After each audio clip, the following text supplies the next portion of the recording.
Pontificators is live, baby. We are live. So we are coming at you from all of our different studios. We got Todd Mulrooney, we got Comic Book Bob, and we have Joe Suntag. Yo.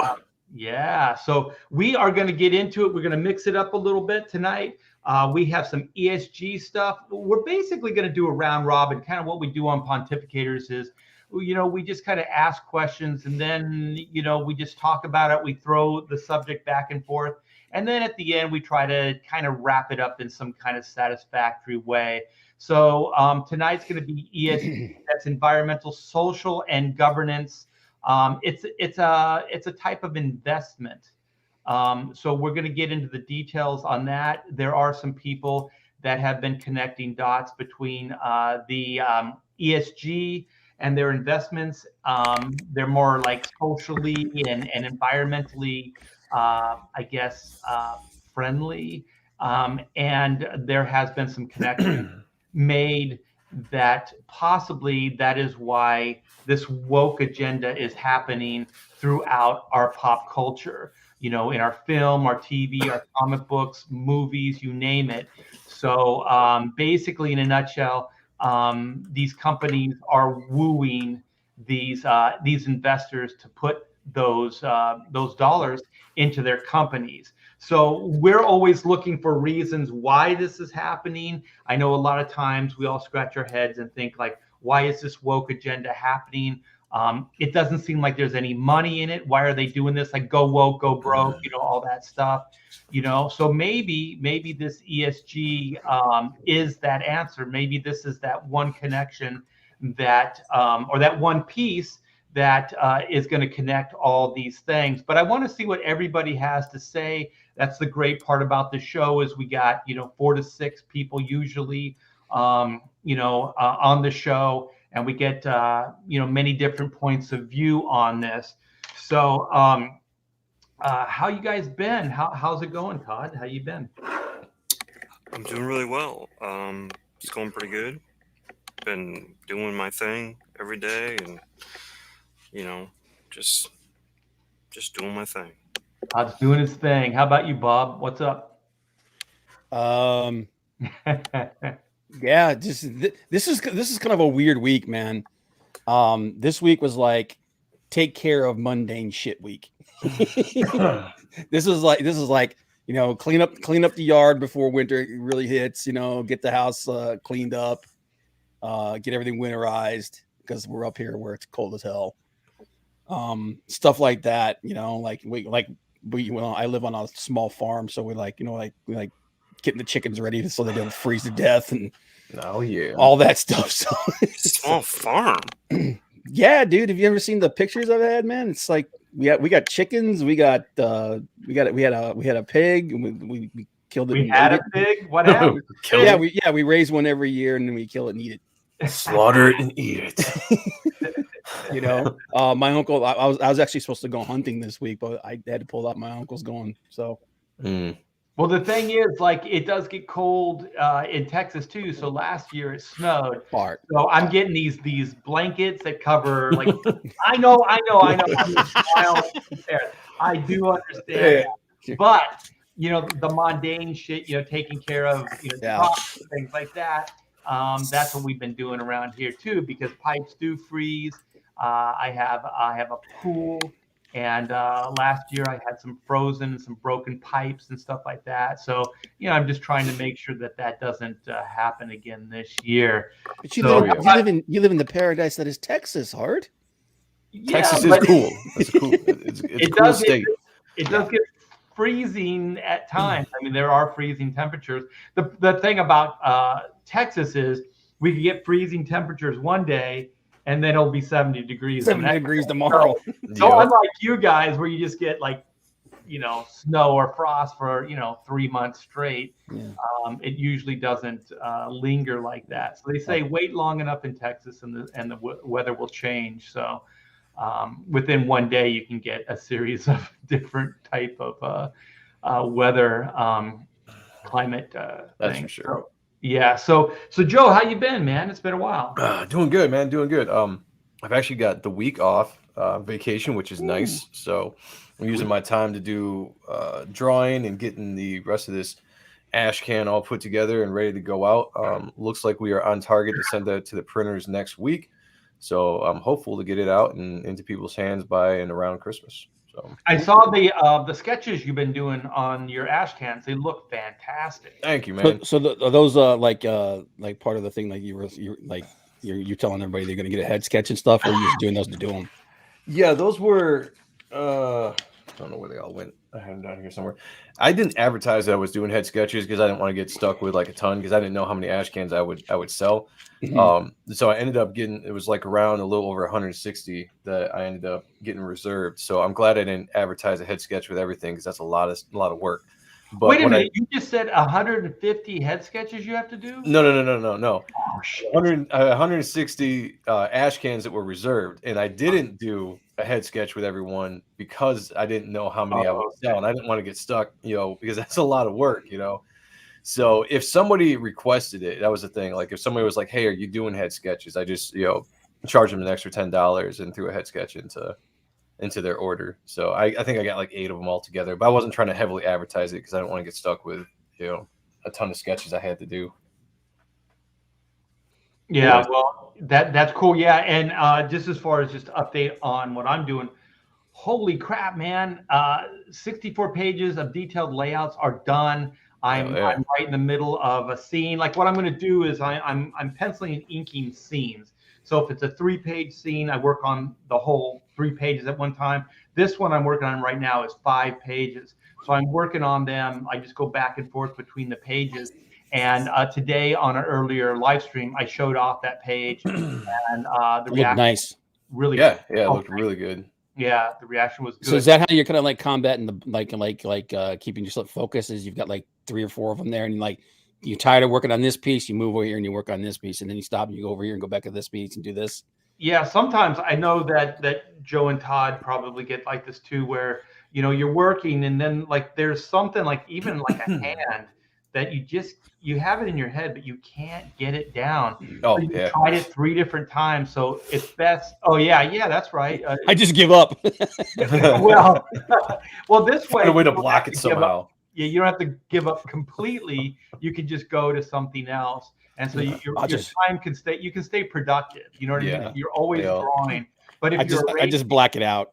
Yeah, it's in a heavy shadow for some reason. Though. For some reason, he's in the right sun, but something's blocking it. Before you know it, the whole figure's in shadow, and then the whole page is in shadow, and then it's just like, Didn't Ethan like one time he turned into a completely black page? I don't know. And it was like I remember him showing that. It's like it was just a completely black page. He just took a giant marker and made it all black. I know John Byrne did a snow scene for an Alpha flight. It's legendary. And so it was like a blizzard. So it's just kind of a whiteout. So there's no background. There's very little figure work because it's all being hit by the storm and everything. Genius. And Marvel actually balked at it and said that they weren't going to pay him because he didn't draw anything. Wow. And so there was a little bit of a fight between the two. Like, no, this is the story. I wrote the story. This. I think the story was called Whiteout, wasn't it? It was with that. Yes, it was. Snowbird was on the cover. Snowbird, yeah. Wasn't it like it was just a little figure of her like in the one corner, and it was in like you could barely see her because most of her's white. Right. And then the rest of the page is just white. Yeah. I thought like it was a great idea. Even as a kid, I bought the damn book. I just felt like it was cool. I didn't think like, oh, he's ripping me off. Yeah, as a reader, that kind of stuff is pretty cool. It's because you don't see it very often. So when you see something like that, you're like, oh wow, that's pretty awesome. Yeah. Speaking of whiteouts. Speaking of whiteout. Clint Whiteout. Yeah. Wait. There we go. Just blind people with my beard. I have no room to talk and get me. Well, I dyed mine and it's all getting white again. So I'm dyeing mine. It's too damn white. It's like people are perfect white though. People are like covering their eyes when they walk past me on the street. Hurts. Oh. Like, it's like, dude, it's like the light hits you just right. You're transparent. Pretty much. I haven't had a tan in like 10 years. It's like, dude, it's kind of gross. Like, could you like go walk in the shadow or something? I could see your veins pulsing. Hey, Clint, do you tan or do you just burn? I get red and then I get dark. Oh, do you? Yeah. What's your other than like you're Polish, right? So what Polish and Finnish, so it doesn't make any sense. It doesn't, yeah. No, it doesn't make sense at all. But like, yeah, you leave me out in the sun and I turn into a different race. Clint goes and gets a tan for like a couple of months, and people start accusing him of blackface. It's like, bitch, it's me. Dude, I'm the same way. I'm the same way. When I was younger, and I used to actually have a tanner in my house because my girlfriend at the time used to tan all the time. So back when I was more fit and wanted to work out, I used to work out and then I'd go sleep in the tanner for about 30 minutes. But I used to get really dark. So a lot of people would call me the Mexican because when I got really dark, I've got some kind of features that I've got Puerto Rican in my family history. So like that kind of comes out. So people used to say I was Mexican, and I got the nickname of Mexican because I was always really dark. So when I get dark, I get dark. But otherwise, I'm the whitest Puerto Rican you've ever seen. I grew up in a Hispanic neighborhood. And so if I go out in the sun, it's probably the Portuguese because I'm French and Portuguese. Almost like a 50-50 mix. Like my parents were pretty much pure blood, I should say. And so when I'd go out in the sun in the summertime, oh my gosh, I looked like a little Mexican kid. Yeah. So I grew up in a Mexican neighborhood. So I do remember going into Eddie Tapia's house. And so his mom asked me, she goes, so you're Mexican. What kind of last name is Thiebert or Thibert or however they said it? And I go, I have no idea. And I didn't want to spoil it because she thought I was Hispanic. So I got to eat there a lot. So there was always the Mexican hospitality. So there's all this great food that would always be there. So I just let her think I was Mexican. Years later, you lied to me. We went to Mexico on a high school trip, and so when we were flying back, I had bought these like really awesome swords in like a Mexican like flea market, and I had bought a hockey bag and wrapped all my clothes around them because you could do this back in the 90s or the 80s actually. And I was bringing this gigantic Mexican sword back, and I was super worried about that. So we're going through customs, and the whole point to go was like it was the Spanish class. So I'd been speaking Spanish the whole time I was down there, and like in high school I was pretty good at it. So we were coming back, and I'm like sweating about the sword in my bag as we're going through customs, and they ask each of the kids a couple of questions as you're coming through, and like I answered in Spanish. Whoop, got pulled over to the side. And I had a nice tan, and but they didn't take my sword, so I was happy about that. That's good, man. You can't get away with that now. No. So what we're going to get into is we're going to get into this ESG, so environmental, social governance, investment, and I think we each have a little bit of information, and we can all throw that into the hat, and then just get everybody's take on what they think is happening here, because I know that Clint came in a little later and so did Bob, but what is happening is this environmental social the ESG has been around for a while, but was it Obama?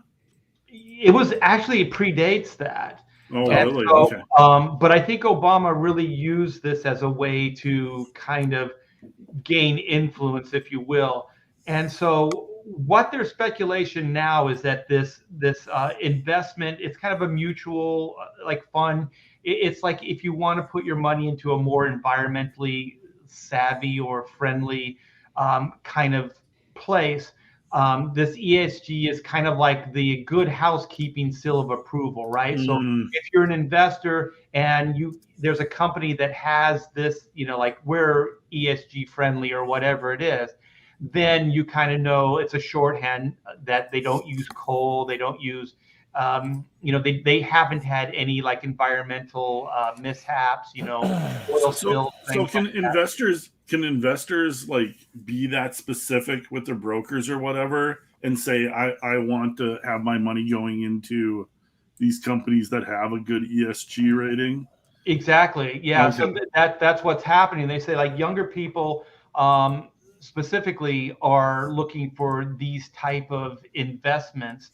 So there is money going into there, but like what's happening recently is, I know we've talked about this on Pontificators, and we ever since like the whole get woke go broke thing, everybody's been trying to figure out like how to follow the money, like follow the money.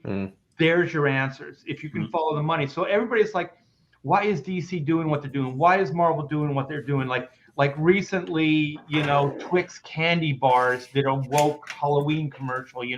Why is Gillette running commercials like they are? Like, why is it happening at like such a accelerated rate right now? Yeah. And so when Ethan Van Sciver brought this up, I actually was like, on one level, it's kind of like there was that missing piece, right? We all were like wondering why would they deliberately be creating comic books with product that isn't selling, that people don't want? Well, they're not going to follow that money. That's what Ethan's thinking. They're not following that money anymore. They're following the ESG money. So it's more of investment heavy.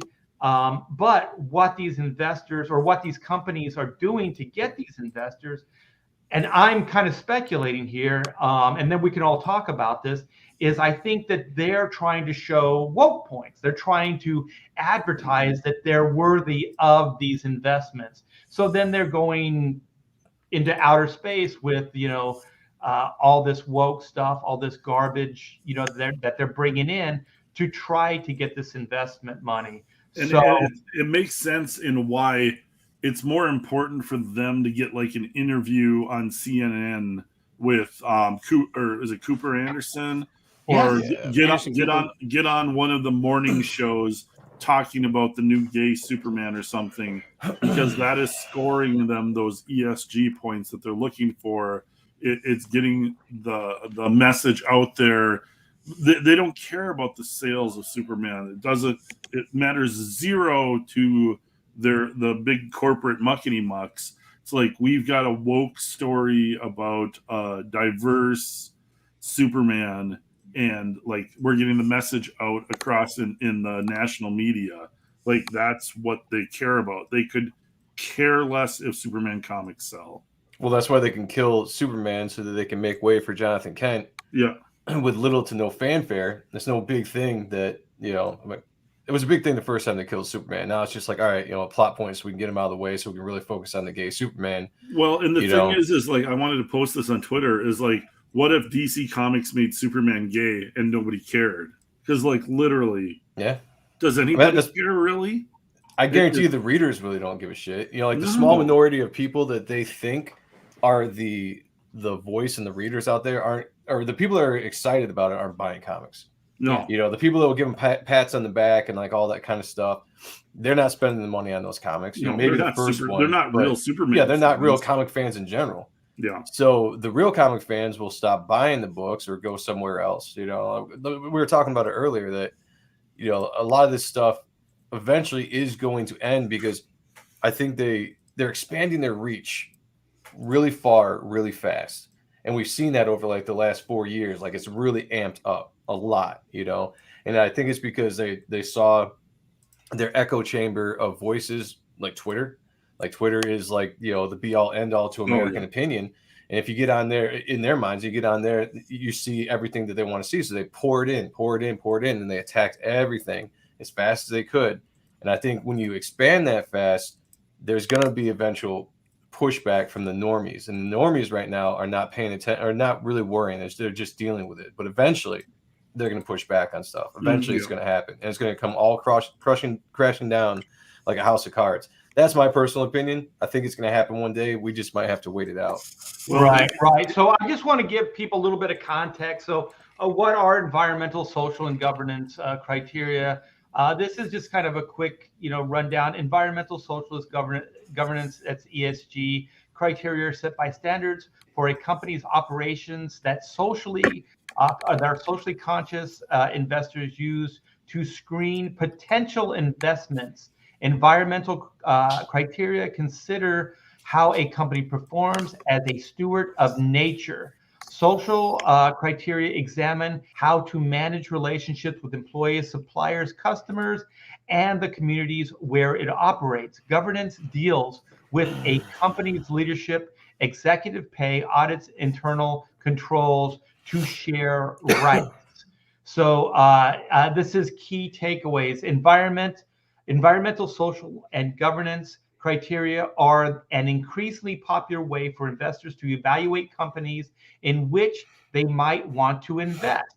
On the surface, this all does not sound like a bad thing. Right. Many mutual funds, brokerage firms, and robo advisors now offer products that employ ESG criteria. ESG criteria can also help investors avoid companies that might pose a greater financial risk due to their environmental or other practices. How environmental, social, and governance criteria work. Investors, notably younger generations, have in recent years showed interest in putting their money where their values are. Okay, there you go. That's kind of getting into what we're talking about. As a result, brokerage firms and mutual fund companies have started offering exchange trade funds, ETFs, and other financial products that follow ESG criteria. Yeah. I would love to I think I might talk to my investment and see what this ESG criteria is actually. What's their propaganda insidious? What's absolutely insidious about this is it's like a liberal SJW poison pill that they hid in capitalism. It's like they like took capitalism, but they snuck behind where nobody saw, and they put their little communist social justice warrior message and tricked companies into like, here, you can get more money as long as you play along with our way of thinking. And my favorite thing about this, Clint, I mean, that's nail on the head, man. The Green Party, actually, you know how they always say the Republican Party is the party of money. That's not true anymore. The Green Party, all of the Democrats, the Green Party, they make more money than anybody. And it's exactly like you said, like they're disguising, it's capitalism. It's still capitalism. But what they're doing is they're trying to rebrand it as like, it's more socially conscious. Yeah. It's a better way to go. And the thing is, I don't know. I mean, that's what we're going to talk about. I don't know if that's necessarily true. I haven't seen any proof of it at this point in time. But it definitely is capitalism, and it's kind of chicken shit the way they're doing it, because on one hand they're saying, oh, you know what, Republicans, you guys are all about money, making money, war, all these things. This is like traditionally how they've always kind of thought about Republicans. They just worship money. And then, with Al Gore, like it all started with Al Gore, as far as I'm concerned. Good point. Yeah. That guy brings in like the Green Party and this global warming and all this other shit. And then before you know it, there's billions and billions of dollars being flooded into these social programs. And so now we have ESG, which is out in the open. They're not even fucking hiding it. You know what I mean? And it's government regulated. Most of it is government regulated. Yeah, exactly. I was going to say like these people, all right, these people are smart. And they're smart to the point where they're like a virus. They sent people in and infiltrated every level of entertainment, government, whatever you can think of, and have slowly from the inside taken over. So now when you enact something like this, it goes real smooth because it seems like everybody's on board. And all you got to do is get into the woke CEOs of a lot of these companies that are on board with their political leaning or whatever, and everybody's jumping on board. And then you see something like this, and it's just taking over. And that's why you see this wide swiping of all of our shit at once. changing, and Yeah. everything. You see, the TV's changed. You can't do a commercial without check boxes. Yep. All over now. TV shows, same thing. And they knew they could never really defeat capitalism, so they took capitalism and they did their version of it to fight capitalism. They're rebranding it. Yeah, Yeah. they're rebranding it, but they're still slaves to the green. You know what I mean? Yeah. They're still the same bullshit that they're saying everybody else is. What a sham. Let's build more windmills and let's go solar. But you know what? Let's have the president. Let's have the president of the United States. Do it, but they don't work. Let's have the president of the United States and his son have the same checking account, and then have his son work for with the Chinese government to have the one thing that makes electric cars work in the Sudan or the Congo, and be in business together. But it's all legal. One of the really insidious things about these ESGs too is that they can basically set their criteria to where it's not really what they say it is. They can literally one of the big things is it's supposed to increase diversity, but in actuality, depending on the way that it's designed, it can decrease diversity. Because you're literally cutting out whole markets and whole people. Hey Bob, by their definition of diversity, it doesn't even stand up. I mean, diversity, but white males are taken out of the equation. Well, wouldn't that be part of diversity? I mean, aren't we part of the humankind? You know what I mean? Diversity and inclusion can be real vague. Yeah, and that's the problem. A lot of these stuff is really vague, and I'm not just talking in terms of comics. I'm talking about the establishment of this throughout all of our economy, because on one hand, they get these points and these exceptions for doing these things, but they're cutting entire chunks of markets completely out of their possibility. Well, that's why I think this money that's coming in has got to be more than they would get the other way. Okay, so like DC Comics, all it takes is executives to sign off on something and then reality happens, right? So I know a lot of these people that are behind the scenes at Marvel and DC. So, and I've been part of conversation with these guys. They are convinced comics don't sell. They're already throwing their hands up. They have for years. I've said it on this show that the reason why DC moved to Hollywood is because all those guys, Jim Lee, Dan DiDio, Jeff Johns, all those guys, they decided comics weren't selling anymore. So the only way that they could keep, making big bucks is to go Hollywood. So that's why that happened. That's the only reason that happened. It didn't work out for them. Obviously, we got to see it all fall apart. But the reason they did that is because they signed off that comics were not viable anymore. That's why they did it. I'm completely convinced of that. Why else would you do it? So they do that. They close that door, right? Mm-hmm. And so then they have this ESG money coming in. So then all it's going to cost is their fan base, which they're convinced doesn't exist anyways, right? Comics are doomed. Who gives a shit, right? So then they go, okay, well, we can survive another couple years if we start wooing, these investors to get this ESG money. And then all of a sudden, you have, woke criteria entering into it because they have to appease their financial gods now, right? Mm-hmm. So they have to do what they want, their corporate overlords. And so I do believe, this is why, it works. I mean, this ESG thing was just that one piece. It makes sense. Yeah, and it was why was this happening? Now we understand why this is happening. So they let me read this. Sorry, Bob. Let me read this real quick. Hold on to that thought. Randy Howell, thank you so much for the super chat, $10. I appreciate it. Yes, ESG influence investment choices. Yes, they do. They can direct people. These investment companies can direct people where to go, where to put their money into. Things like the ESG that. index. Yes.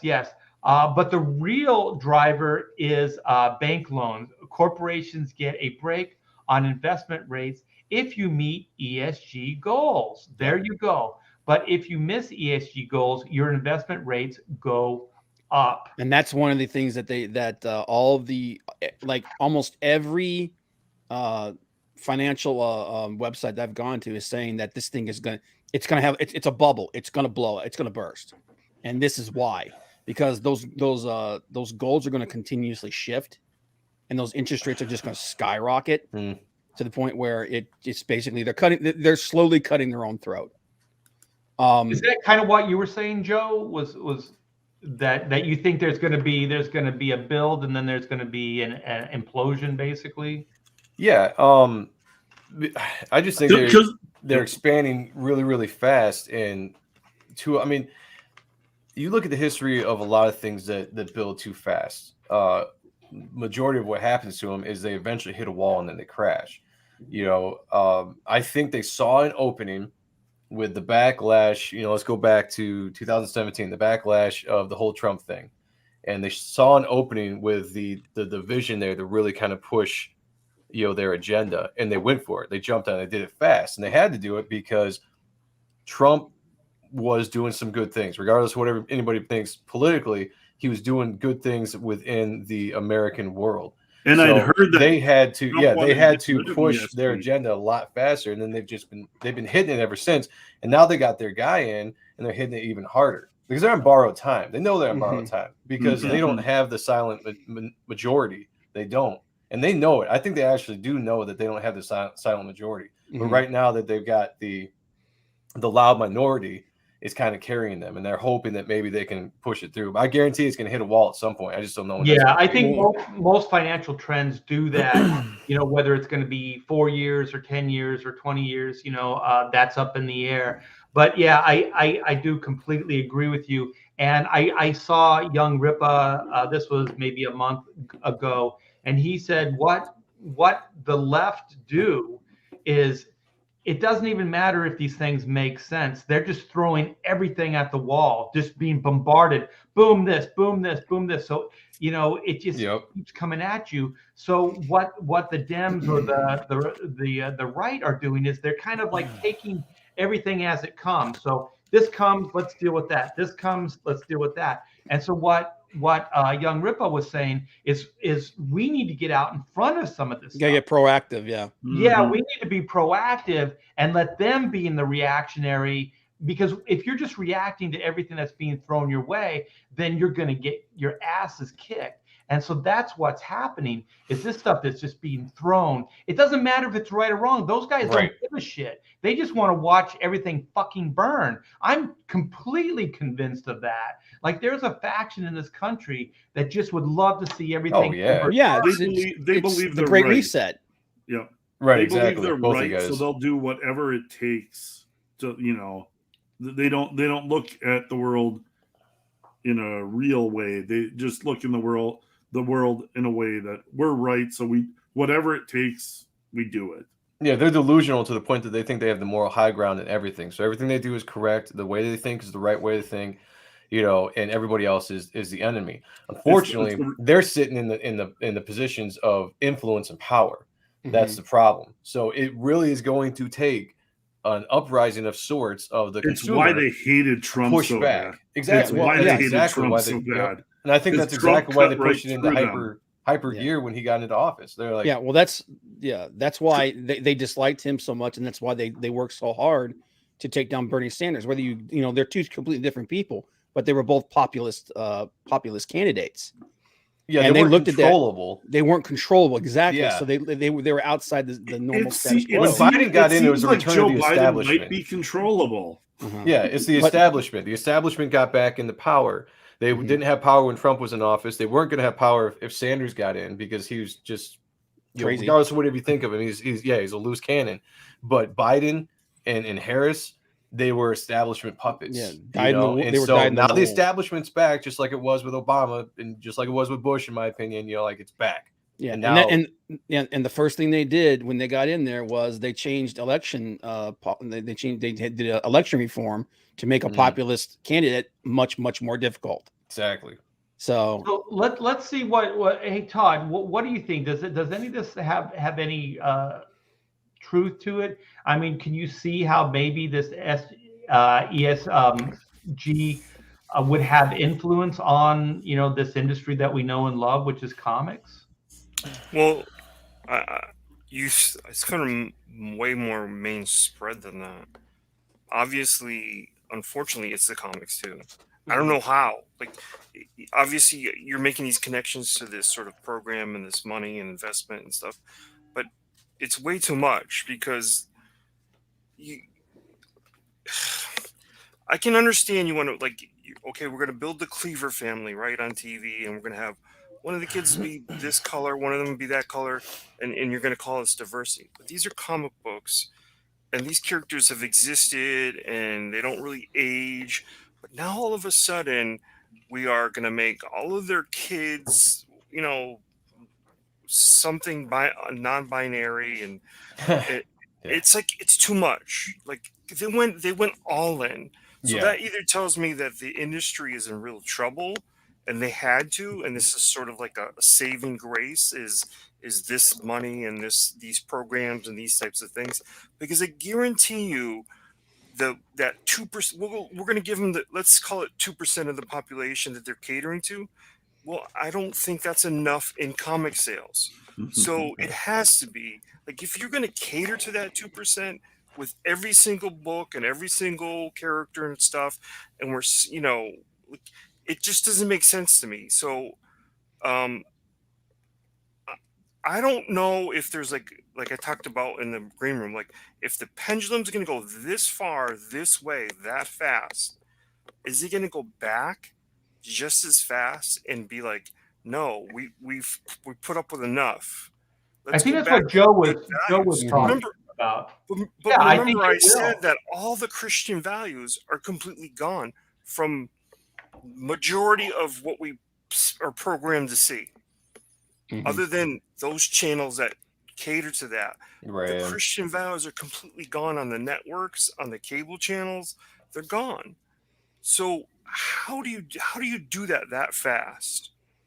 You bring a third party in that becomes your God that you worship. Yeah, the master, right? You have a master. You have to. You have a master that you have to cater to. Yeah, they're still slaves to the dollar, but the dollar is being waived and controlled by a different source. Where it used to be the consumer. The consumer was the one that got to control what existed and what didn't. But they don't believe in. They say they don't believe in capitalism. They say they don't believe in free markets. They don't believe in that shit, right? So the thing is, that's what used to decide these things.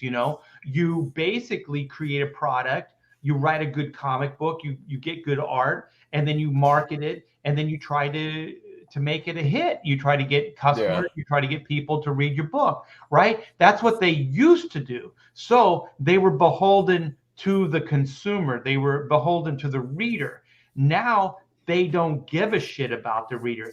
The more we talk about, the more this actually does make sense, because they don't give a shit about us, but that ESG money up here, all they have to do is throw the whole entire universe history, the 70, 80 years worth of history out the window, and then just rewrite everything, and they can sustain their company for another, 4 to 6 years.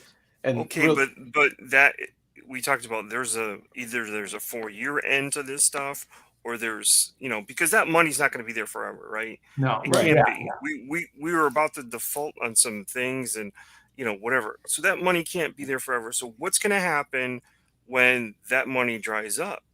They're going to try to pivot. They're going to try to pivot, or like literally, like comics will just grind itself into such a small little niche in the company. They'll just sell it off as a thing because it'll be AT&T or Discovery that'll own it, and they'll like look at the bottom line of a comics and like, these things aren't worth anything. Yeah, sell it off and get whatever you can for it. Well, that's I hear people say that all the time, but that isn't true in this sense, right?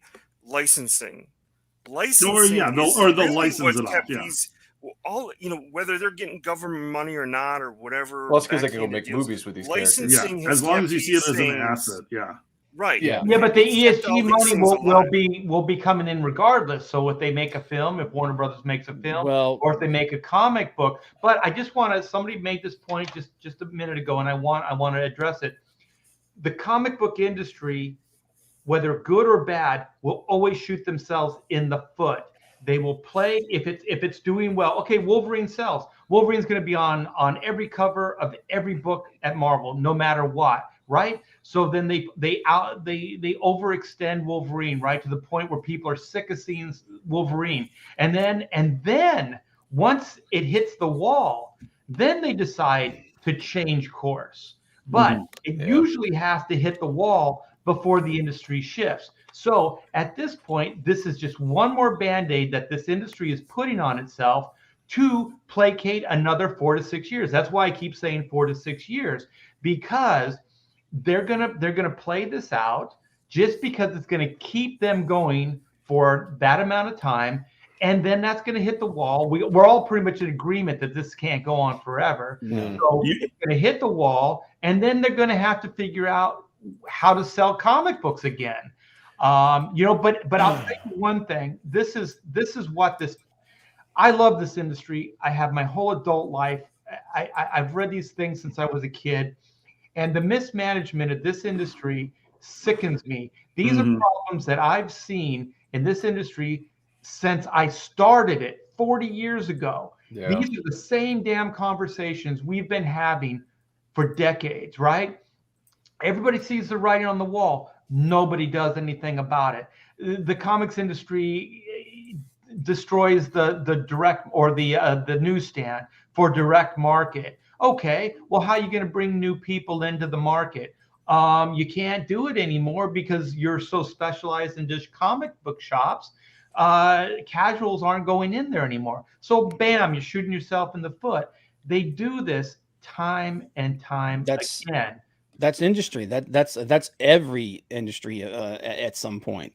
Well, because they're always looking at getting short-sighted. They're always looking at getting those profits right now, so they end up sacrificing the future for today.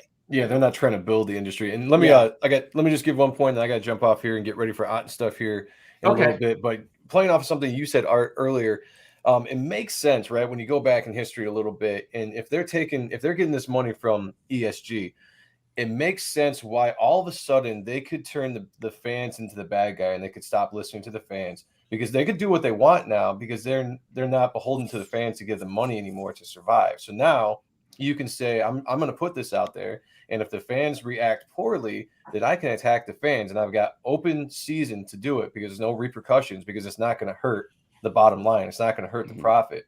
And it just makes them look better, because now, they have such a built-in narrative that they just go, oh, well, it's the Nazis and the white supremacists that don't like these books. So we don't want you anyway. You hear those guys all the time. Like, we don't fucking want your money. We don't care. Go burn in hell. Like, it makes so much sense now when you think about it in that aspect, because for a long time you're like, oh, eventually it's going to bite them in the ass, but not if they're getting a lot of money from this, these the ESG and stuff. Like, they have free reign right now to do whatever they want until there's a big pushback. So with that, I gotta bail, guys, but this was a fun conversation. I enjoy being on here every week. So thank you so much. Continue the great conversation, and I hopefully will see you all next week. Later, Joe. All right, guys. Man. Take care. Yeah. Well, the other thing too is, like, that was something I was looking at here, is this is why this kind of stuff bleeds over into politics, because if you look at out of in last year in 2020, out of 206 of these ESG funds that are set up, 151 of them are controlled by the government. Yes. So we know that under Trump's administration, he was trying to he was reducing these ESGs. He was breaking them down. Yeah. So this stuff, like I said, it bleeds over into everything. It bleeds over into politics, because you want to have a regime that's going to support these things. So you keep that bubble from bursting a little bit longer. It bleeds into everything that's entertainment. Every TV show, every movie, every commercial out there. Comics is just a small aspect of it. It's permeated everything. So, I mean, like, literally, it'll probably take politics to change it. It's like You were wondering if your vote matters. I'm not a political person. I don't care about politics, but I do care about what I'm watching on TV. I do care if like the shows I'm watching are entertaining. And guess what? They're not anymore. And this is part of the reason. Yeah. Those people, like, you know, the people that have a lot of control, a lot of power, a lot of money, like the George Soroses of the world, they're very close to death. They're closer to death than they are anything else. Mm-hmm. So we're going to have a real shift, because millennials don't care about these things, or don't, you know, they're not, wealth and stuff like that isn't their biggest concern, right? So the power that the small minority has is a minority that is probably, what, let's say over 60 or 70, and it will change in that sense, right?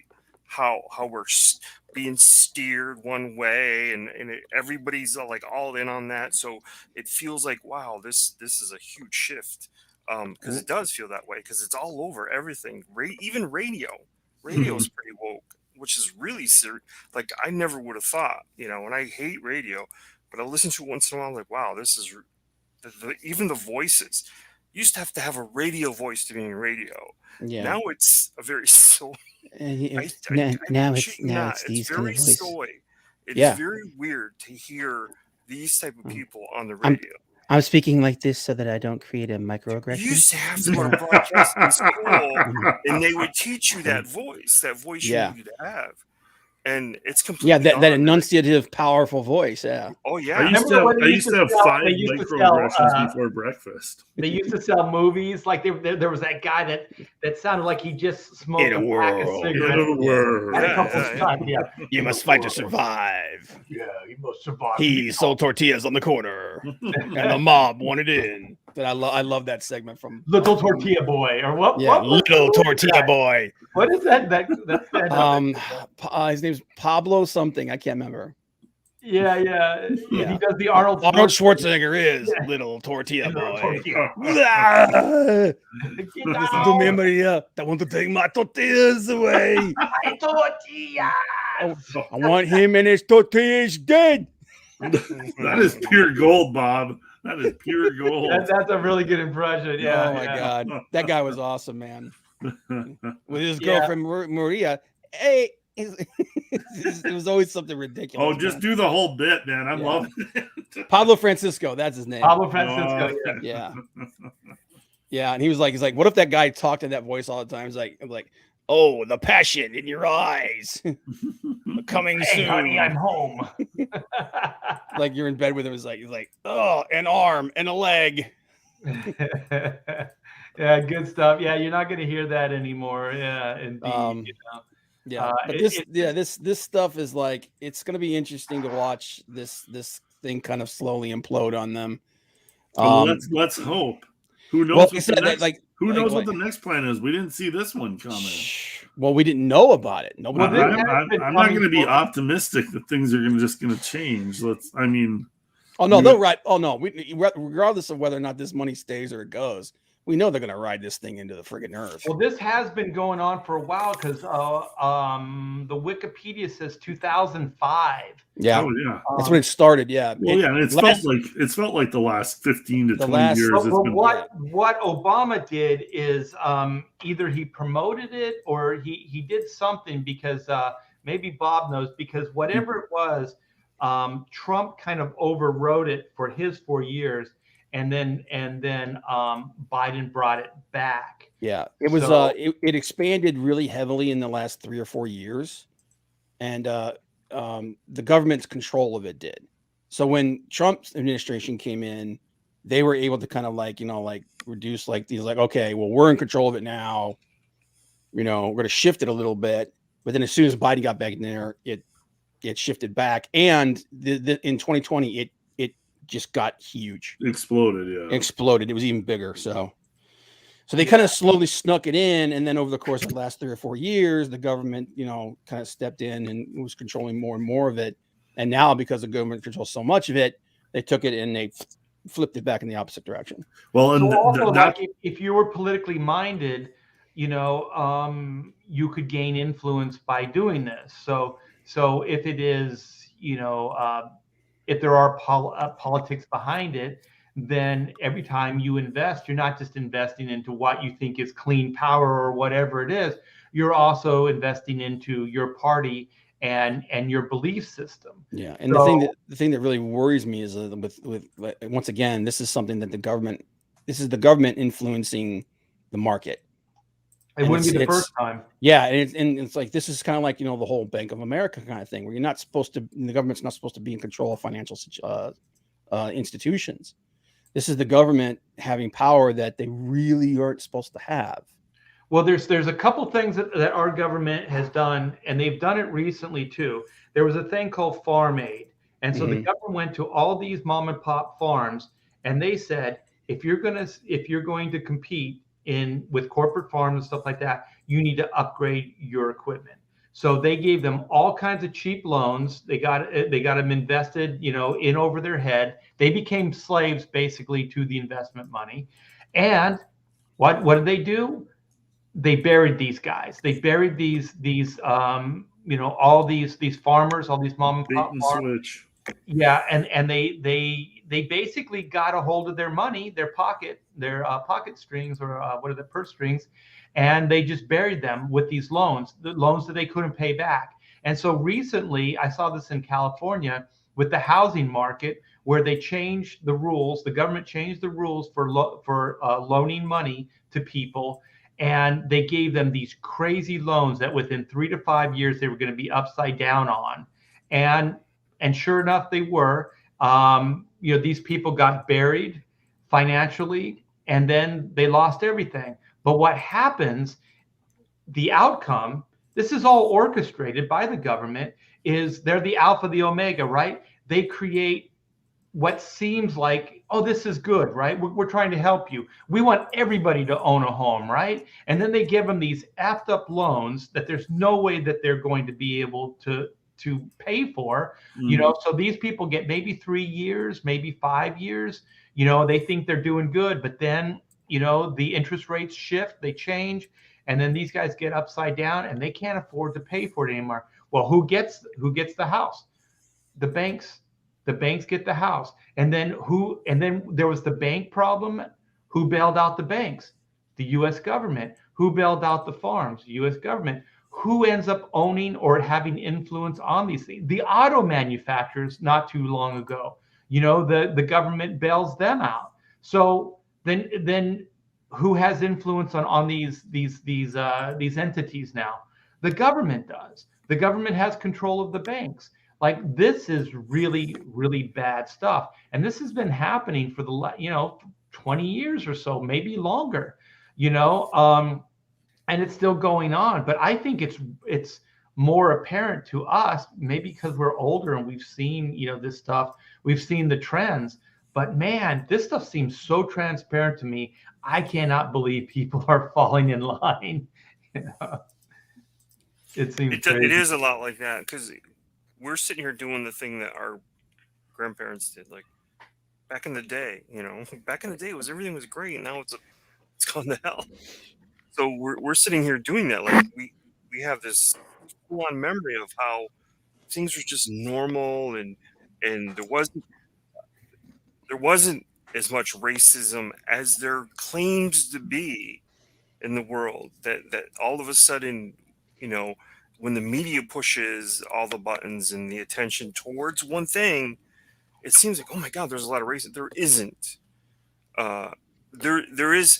There's systemic racism, right? And that's something we got to get rid of, so that everyone feels like they are created equally and they are on equal footing. But the idea of right outside your door racism has just really been pushed to this extreme level this last 2 years. So are you saying that systemic racism to you does exist? Oh, it absolutely does exist. Yeah, exist, but it's not what they. It's not what they say it is. But it's not. But can't that then translate to every race, every creed, every? Oh, absolutely. Systemic racism could apply to any group of people, right? Yeah, I don't mean to make it. I'm not trying to suggest that it's a system against black people or a system against Yeah, white but you know what that's how Yeah. they frame it up. They of course. frame it up. It's like it's only one direction. Systemic racism is just whitey against whoever. Well, that's where that whole thing where it's like, a black person can't be racist. I was like, have you ever listened to an old black man talk? That's some of the most racist crap you're ever going to hear in your life. Well, there are light-skinned blacks, there are dark-skinned blacks, there are light-skinned Hispanics, there are dark-skinned Hispanics. There's racism within their own race. Yeah. Like they will be treated like a light-skinned Hispanic will be treated differently than a dark-skinned Hispanic, and same with black. Also, the Asian cultures, Japanese, some of the most racist people I've ever met in my life were Japanese, because they're like, like their families are like, you cannot intermingle, you cannot, you have to marry a Japanese Well, look at India, man. They've got a caste system. Yeah. They have highborns and lowborns. So this stuff exists, but I just think like when you exclude one person or you say that it all comes from one direction, I think that's really Pedro. Yeah. Yep. I can't stand my people. But oh, wait, there are 4 shades of black. What are the 4 shades of black? I've never heard 4. There's latte, there's mocha, there's chocolate, and then there's burnt. I like chocolate. There's Africa. What was the? I can't remember the comedian. I think it was Steve Harvey. He was like old black, Africa black, blue black. It's like, God dang, man. If the main idea, right? If the main idea is to get it out of education system, stuff like that, I'm all for that, because I would have never known about things like slavery and this inferiority and superiority stuff. I would never have knew about it if I wasn't taught it.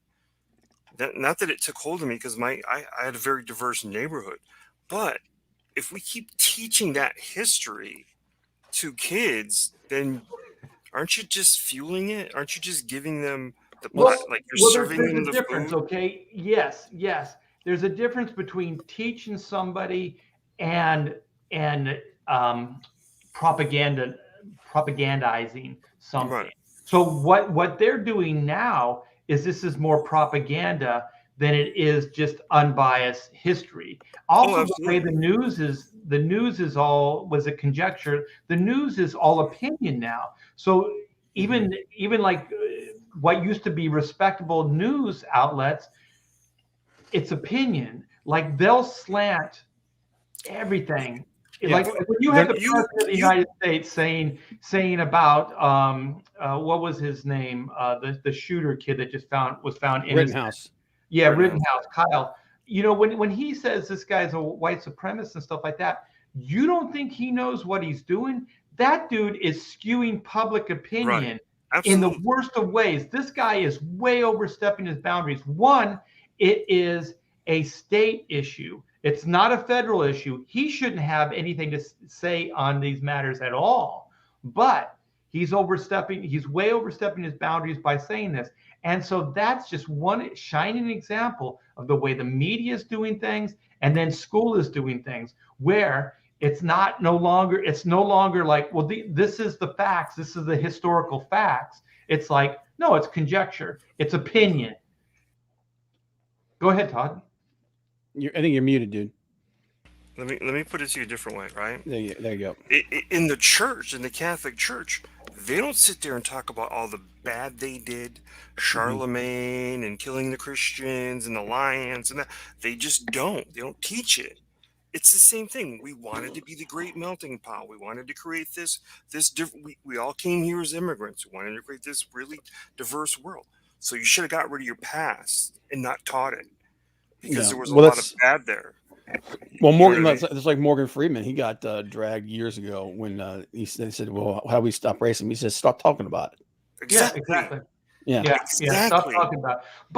But historically speaking, you have to teach this stuff. To an extent. If you don't understand it, then you're doomed to repeat it. And I do believe that phrase is accurate. But at the same time, you don't have to have to sensationalize it. You don't have to propagandize it. Just teach it. And also, this is the one thing that I'm absolutely sick of.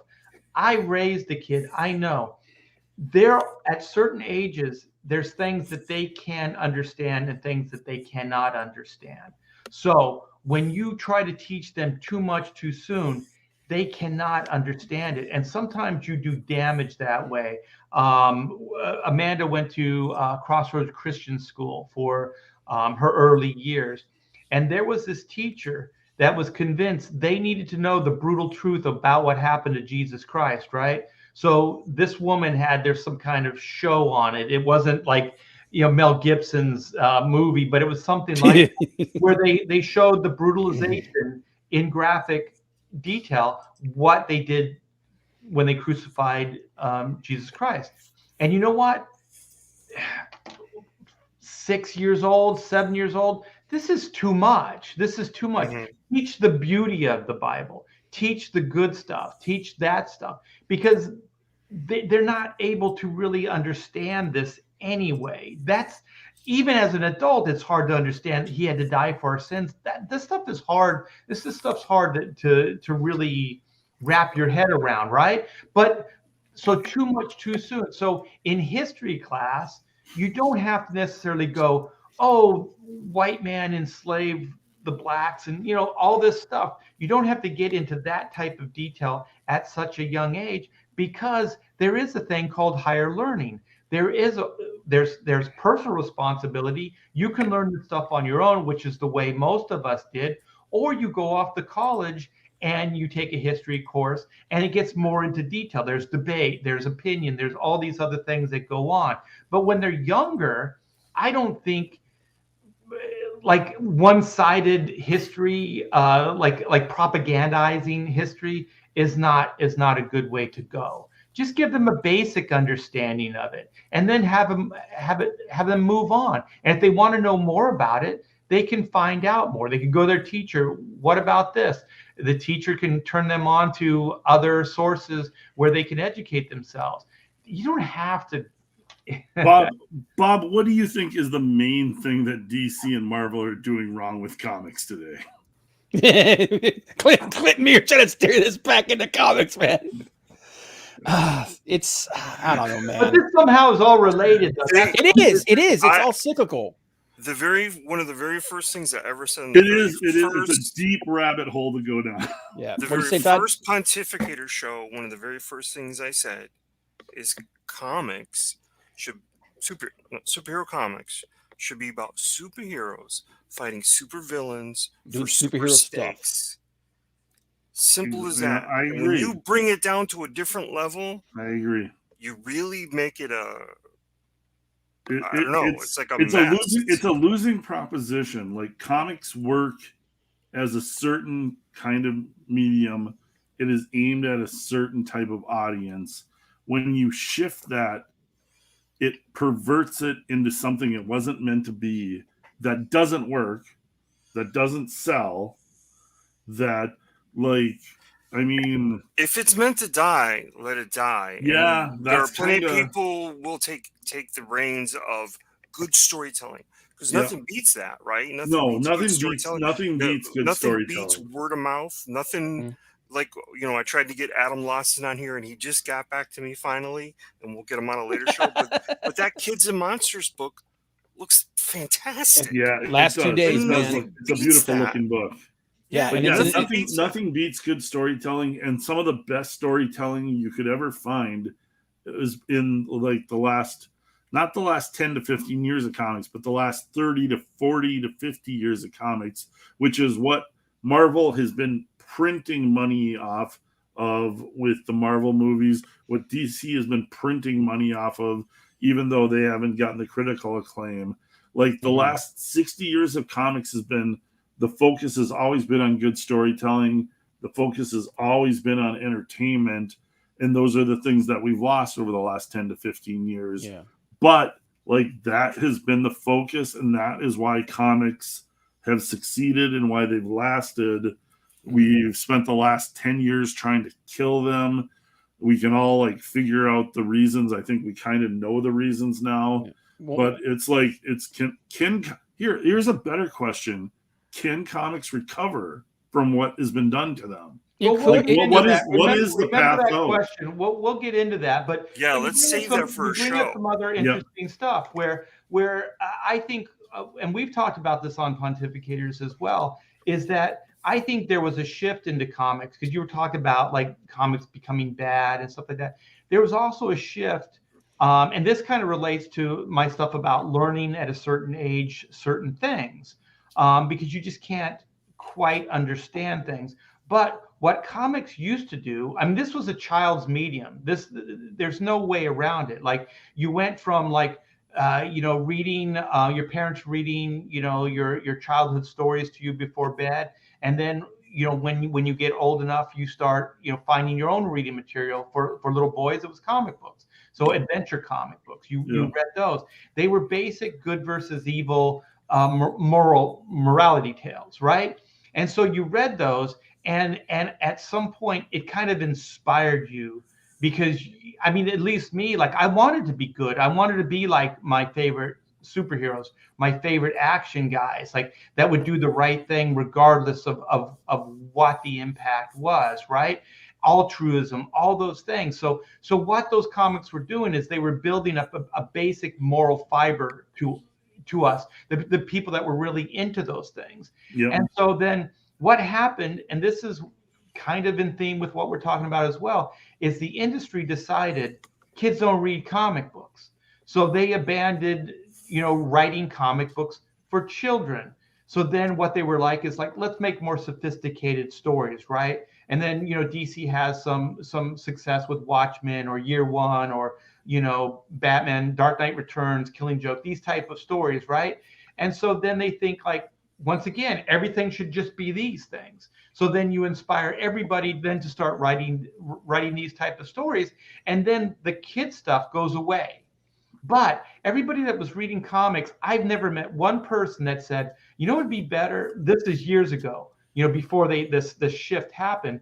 What I want more adult comic books. I want superheroes to act more adult. I want more adult situations in my comic books. I never heard anybody ever say that. They enjoyed the comic books, even as adults, the same way they did as kids. And comic books still, even in the day, didn't talk down to kids. But these concepts were broad. You talk about, okay, it's Spider-Man. That's only going to appeal to a little kid, right? Superman, Batman. These are not like adult concepts. These are kid concepts, right? The kids are going to be attracted to these things. So then you tell these good G versus E storylines. You make these characters do the right thing time and time again, even at great cost to themselves. And then those kids move on to Edgar Rice Burroughs, to H.G. Wells. They go on to sci-fi novels. Dune. They start reading these things. And it's always been a transition. When I got into this industry, it was 10 years. They said, you have kids for 10 years. If you're lucky, you have a decade.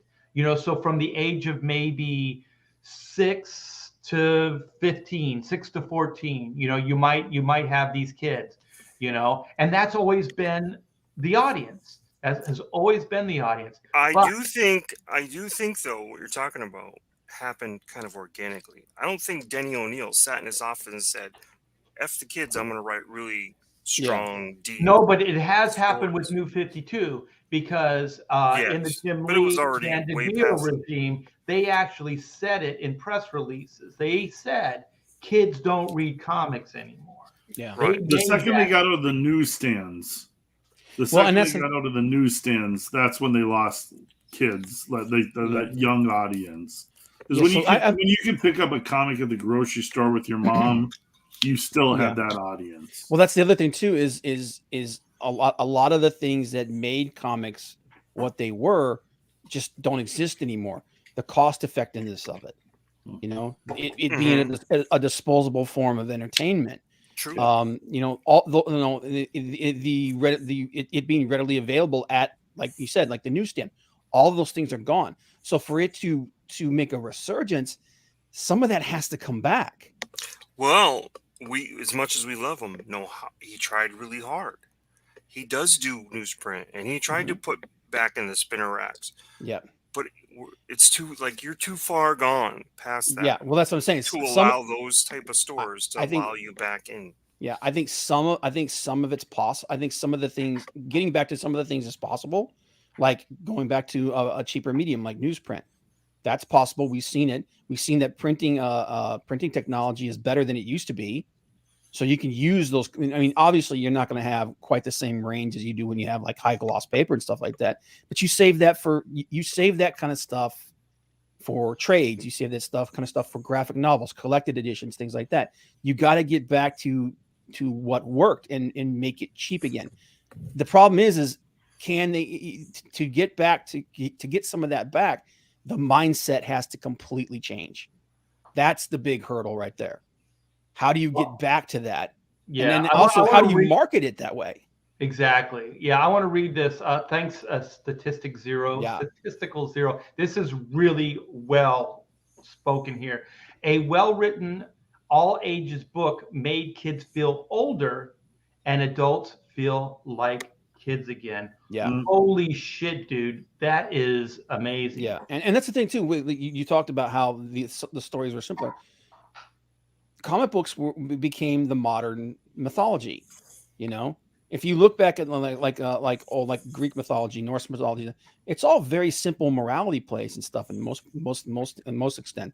But there's stories that are very simply told because they're passed down verbally for the most part. You know, comics were the same. That's why comics worked so well in the past. The stories were very simple, but they were well designed and organized. Right. That's why they appeal. That's why they appealed to both adults and children alike. Today, like you said, they try to get too philosophical and too intricate, and oftentimes they collapse under their own weight. Well, and maybe that's concepts. You can't scrutinize these concepts in a real world scenario.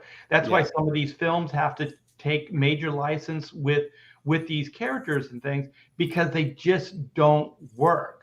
You know what I mean? So, but it's also they work for a kid. They work for a kid in a comic book. It also makes sense why SJW's targeted comics because of everything you just said. It sends this message, and so if they could subvert the message to what they wanted, that was important. Yeah, they changed the mythology. It's like the social engineering aspect of it.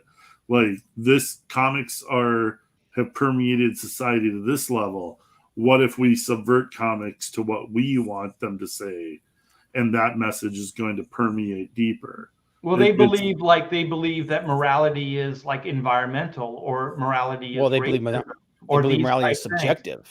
Yeah, but you know that's not really a universal feel. Like a universal feel is like you know, like when you're a kid and you kind of fantasize, well, wouldn't it be great if there was a Spider-Man, you know, that has my back, you know, and then if you think about it, then that relates to like a police force, you know, a neighborhood police force. Like I always dug officers, you know, I always thought they were kind of like superheroes when I was a kid. You know, I always like waved at them and I thought they were great because I saw them in that same kind of role as these superheroes. These guys were keeping us safe. They would put their lives on the lines to do this thing. And so this is how we grew up and this is how we looked at the world. But people don't look at things like that anymore. Like these really basic kind of human situations, they don't look at that way anymore. They're so hung up on and it's kind of like what you're saying too, Todd, where like certain values have been shifted over, whether they're Christian or just American values have been shifted over to the point that it's like environmentalism is now the God. Like that's all they care about, right? So that's who they worship to. They worship that. And so to them, that's the morality. The morality is just like saving the world from environmental collapse. They've even created a doomsday clock. They even have time is running out. Based on what scientific facts? Like there's no scientific facts that have stated like we only have 10 more years before an entire, eco collapse or any of these things. But this is the new supervillain. The new supervillain is, environmental collapse. Well, I think what they've done is actually the new supervillain is us. Racism. They've made all Straight of white us. guy. No. I'm just saying in particular, that's why so many of these books they sound like propaganda screeds and they're so preachy and annoying. Is like what Morb just said here. He said, "I'm done being a fan of anything. It can be weaponized against you." That's what they've done. They've taken everything, and it's like you're now the bad guy. You're being preached to. You're being told what that you're wrong or what's right or wrong, whatnot. But Driven by Commander had a good point. And he said this, and I think this is why manga works so well, is you can do a highly detailed story, like a mature story, as long as they're not trying to morally engineer it, but you just present it as it is and be honest with it. You don't try to put a spin on it. You don't try to make it morally, propaganda. In one direction. You don't want to make it propaganda. Yeah, the thing is, I don't want to make it seem like it's just kids. There have always been adult comic books. Mm-hmm. You know what I mean? So this isn't even an either or. It's just like, don't tear one down and then just try to make like homogenize everything into that one. Like superhero comics are for children. They were engineered, they were created for a certain age group. So don't try to re-engineer that. It doesn't really work. If you want to tell more sophisticated stories, you had Vertigo, you have the Epic line, you have these different lines of comic books that you can do these things with. There is an audience there. There are people that want to read those books. I don't say it's either or, but to them, they just want to homogenize everything into the one. DC dismantled Vertigo. Yeah. That's how bad things get. Yeah. What the hell, man? Yeah. But for better or for worse, there was a lot of really weird things about Vertigo as far as like. But there was a lot of success. There was a lot of groundbreaking. Well, absolutely successes, but it still could have still existed without those like inhibitors. I would think them getting rid of Vertigo had more to do with behind the scenes things than actually the success that Vertigo had over its course. So you look at the success of Vertigo and the groundbreaking books it put out, there was no reason to ever get rid of that. Even if it had a lull, that was behind the scenes politics and people jockeying for editorial or whatever power. Oh, the reason it happened is because that core group of people, like I told you, the Jim Lee and the Dan DiDio and Diane Nilsson and all the others, they wanted control of everything. Yeah. Because they wanted to be able to be that liaison to Hollywood. So if there's Karen Berger or there's somebody else that's got another voice in there, that's gonna make it harder for them. So what are they? The first thing they do? Let's bring all the Vertigo characters into the DC. Yeah, as I was saying, they basically made Vertigo unnecessary. Right. Yeah. How stable was DC under Paul Levitz? It was very stable. Yeah, it was good. I mean, that's when there was a lot of growth. I remember I remember an article, and I don't remember exactly where, but like Paul Levitz basically said that he didn't want anything to do with Hollywood or DC Comics being involved in Hollywood because Hollywood would basically squash DC Comics and make it irrelevant. So he wanted to avoid it with he basically hoped that Hollywood wouldn't even notice DC Comics. I think that's probably a good idea. What I really always wanted to see with these publishers, Marvel, DC, whoever, is start advertising the product. Just start advertising. This is the thing. It's such a basic idea, and I don't know why comics doesn't do it. I think it's money. Okay. How do you sell something without advertising it? How do you sell a product if somebody doesn't know it exists? You can go on and on. Like the industry is so based on their group of people They never think of expanding it. They just keep placating the same group of people. And then it even got more homogenized and smaller, where then all the publishers have to do is sell it to Diamond. They don't even have to sell through. They just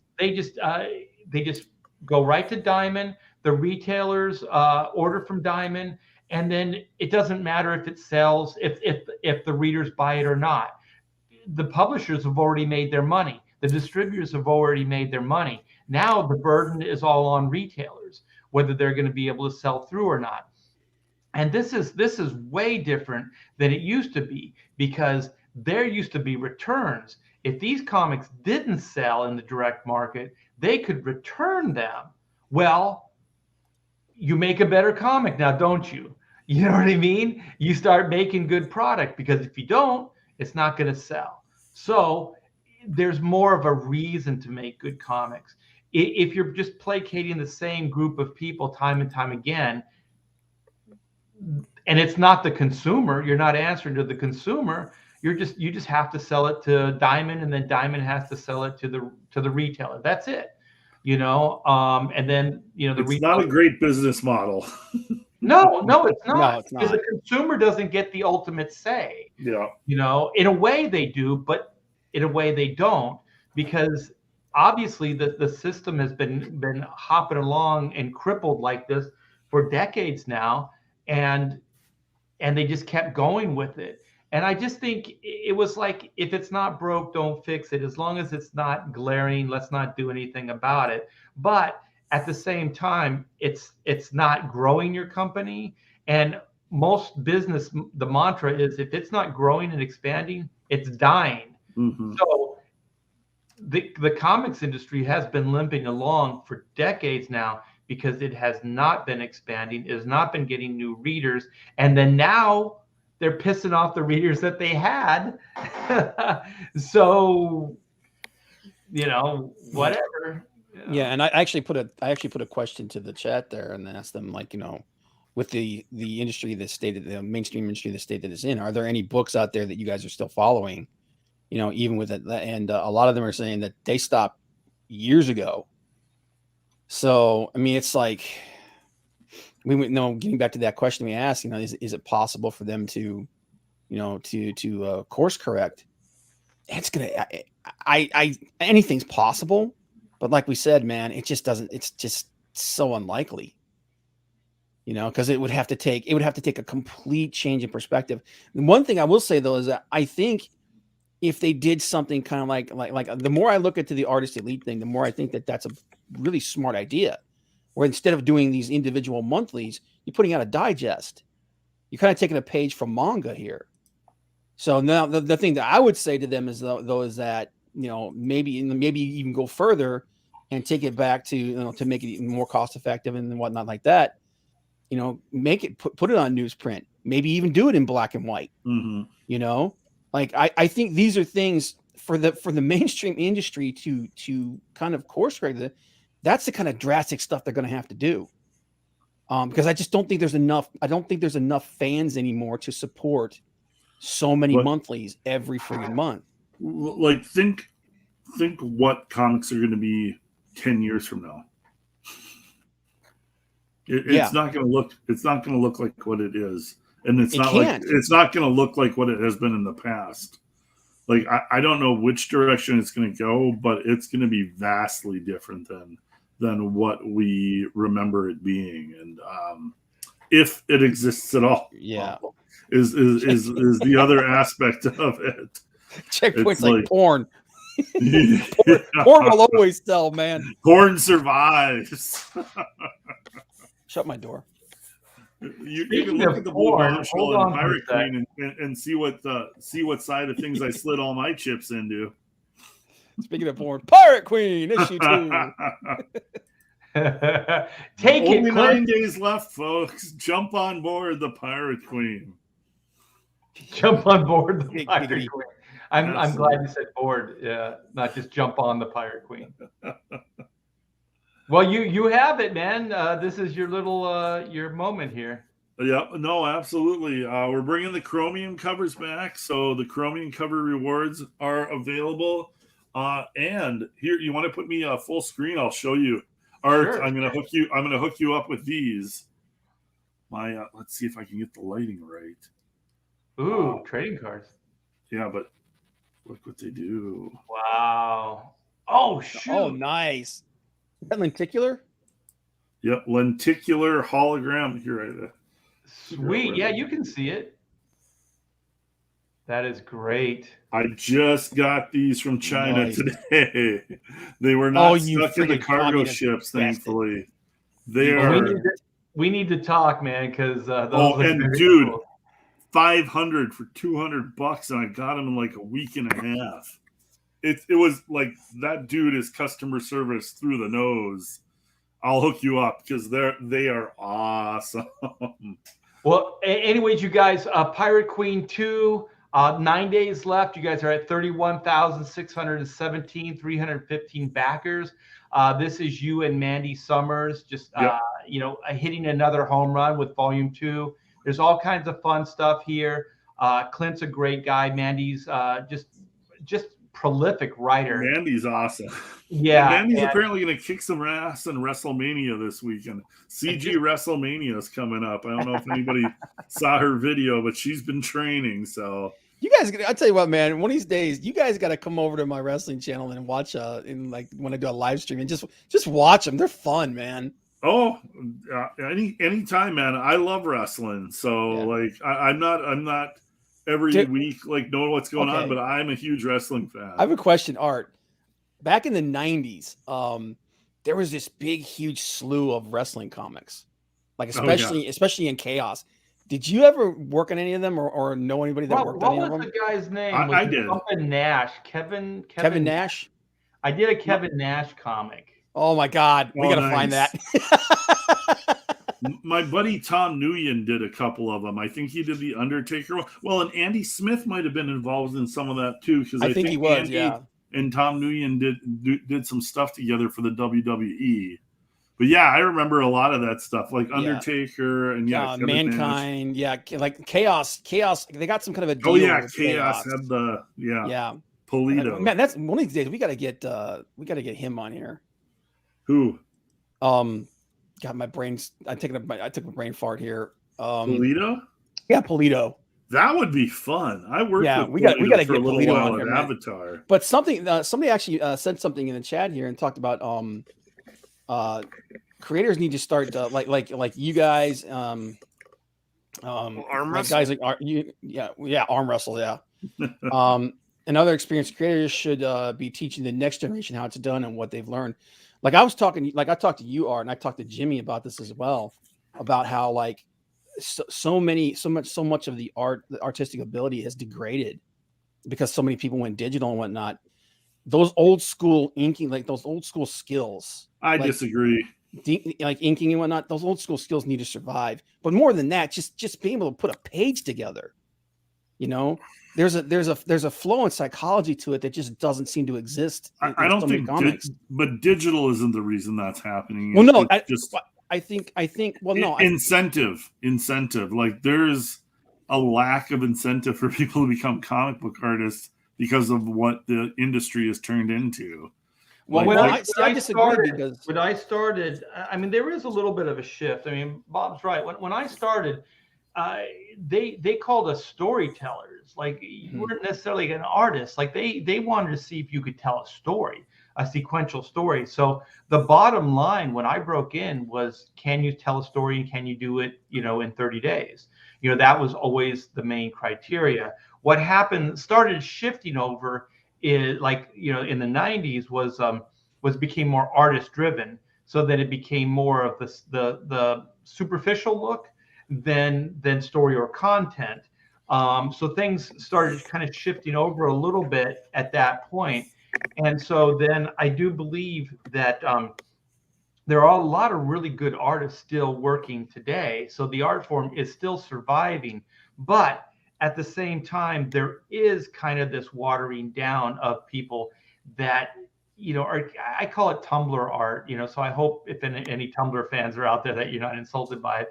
But what I mean by that is it's a very simplistic kind of more cartoony, version of it. So it doesn't quite have the level of sophistication, I It's guess. like shorthand for like comic book art. It's like they're doing the minimum effort to get by, do it fast. Yeah. And they and it's probably not their fault. It's probably a mandate from the corporations. I 100% think that's what it is. Yeah, because they're not willing to pay. So if you're not willing to pay, then you're going to get what you get.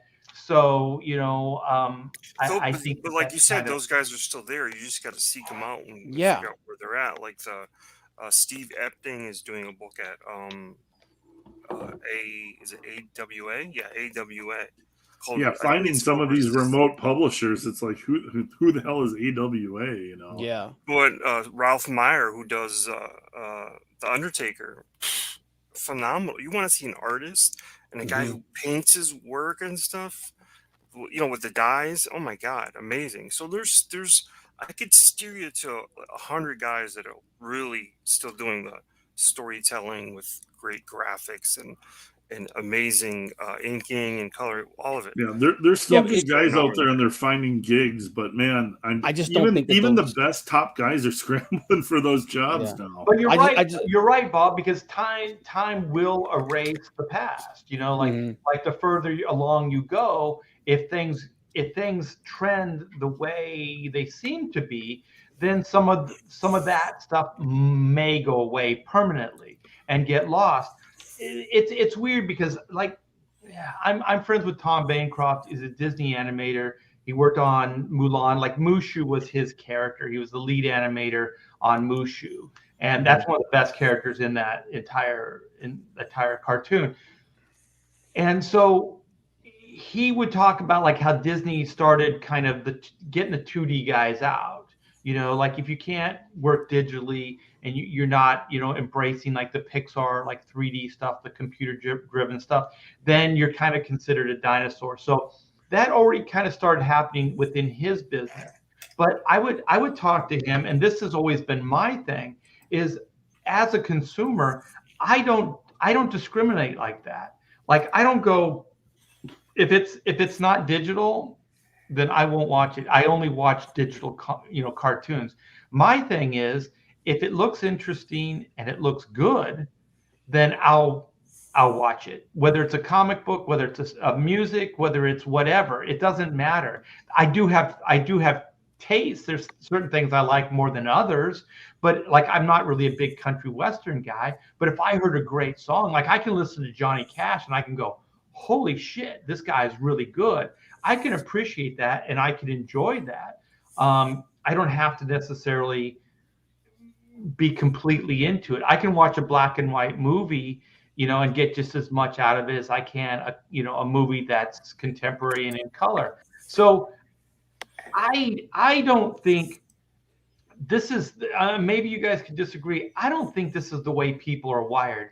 I think these are corporate mandates. I think corporations make these decisions and then they sell it to the consumer. Because the thing is, if the cartoon is good, it's good. Okay, there's Lilo and Stitch, which was traditionally done. Mm-hmm. That was gangbusters, right? And then there's still digital cartoons coming out. Pixar's still putting their stuff out. But then there's the Frog, the Princess and the Frog. It looked gorgeous. The story wasn't there. Yeah. The story was not there. So it wasn't the hit. But the corporate bigwigs just go, the sales weren't there. Nobody's buying traditional stuff anymore. They all want, digital cartoons. And so then all of a sudden they cut the budget. They fired all those guys. That art form just went away. So like you're talking about, Bob, those traditional animators, those guys can draw circles around anybody doing digital these days. Yeah. And the thing was, I actually, when I was going to school in Orlando, one of my teachers was one of the animators that worked on Lilo and Stitch. And literally they shut down the entire traditional, for about 4 years. They fired everybody. They fired all the traditional animators and they went purely digital. And but because they fired all those traditional animators and whatnot, they lost, like their stories started getting really, really static and one dimensional, and so they started bringing them back. But someone actually made a point here. Marvel just released a book called How to Read Comics the Marvel Way. Yeah. And one of the things that he mentioned there is like that maybe they put that book out so that some of these people who are working for them, like listen, this is how you structure a story. This is how you put together a panel and whatnot. But getting back to that, like I said, I do think that like you said, Todd, those guys are still out there and they're still doing work and stuff. They're just they're not passing those skills on, is what I'm saying. They're doing. There's no market yeah, for it. Yeah, right. Yeah. But at the same time, I think that that's vital because like we were talking about, I don't think digital is the problem. I just think that when you do digital work, traditionally it looks digital. Unless you do something like what Jimmy Reyes did. He started doing digital inking. He didn't like the way it looked because it looked digital. So he started making tools to get that tradition and using his traditional skills, because he started off as a traditional inker. He was a traditional inker for 20 years. He started trying to find a way to bring that feeling into the digital platform. Because he knew what it was supposed to be, what he it knew it was supposed to look like. So he was able to emulate it, emulate actual inks. But you have to have those traditional skills before you could do that. Right, to do that. But I do think that there's a lot of things happening right now, you guys. These are really complicated issues. So one of the things we do on Pontificators, we just kind of throw stuff out there and then we just talk about it. It might be cathartic just for us, and maybe people listening, just to get some of these frustrations out. But one of the real reasons I think why things went from digital, like in animation, is because in animation traditionally there would be rock stars. There used to be rock stars in comic books too, right? There were rock stars. So there would be a handful of key animators that would run the production. Well, a production studio doesn't like that. They don't want superstars. They don't want uppity assholes, that are calling the shots or that can actually dictate terms to them. So what do? They figure out a way to get around them. So digitally speaking, now you have animators that are they have a wire frame, they have a puppet that they're moving around, but they're not drawing each one of these shots. Those guys used to draw each one of those freaking shots, right? That is insane. Like, I know art, I've studied a little bit about animation. I still don't know how the hell they do it. It's so nuanced over several drawings to get movements. And then there's ways to speed things up, slow things down. There's all kinds of shit involved. But I think the reason they did that is to get rid of the superstars. So I think that's 100% what they did. Like almost any person that comes out of Cal Arts, that has studied enough, and has a degree, they can move this wireframe puppet. It's easy. It's easier. And then also these companies can employ multiple people that would do what maybe a handful of people used to do. So then they're not reliant on that one person. So if Joe Blow doesn't come in that day, who cares? The production doesn't suffer, right? Who cares? They're not slaves to this one group of people. They have many easily replaceable entities. And so why do things become very generic? Why do things become ho-hum? That's why. And comic books has been doing the same thing. I talked to Aaron Lopresti about this. They don't want superstars anymore. I don't think so. They want the brand to be the star. Right. They placate a certain group of people because they have to.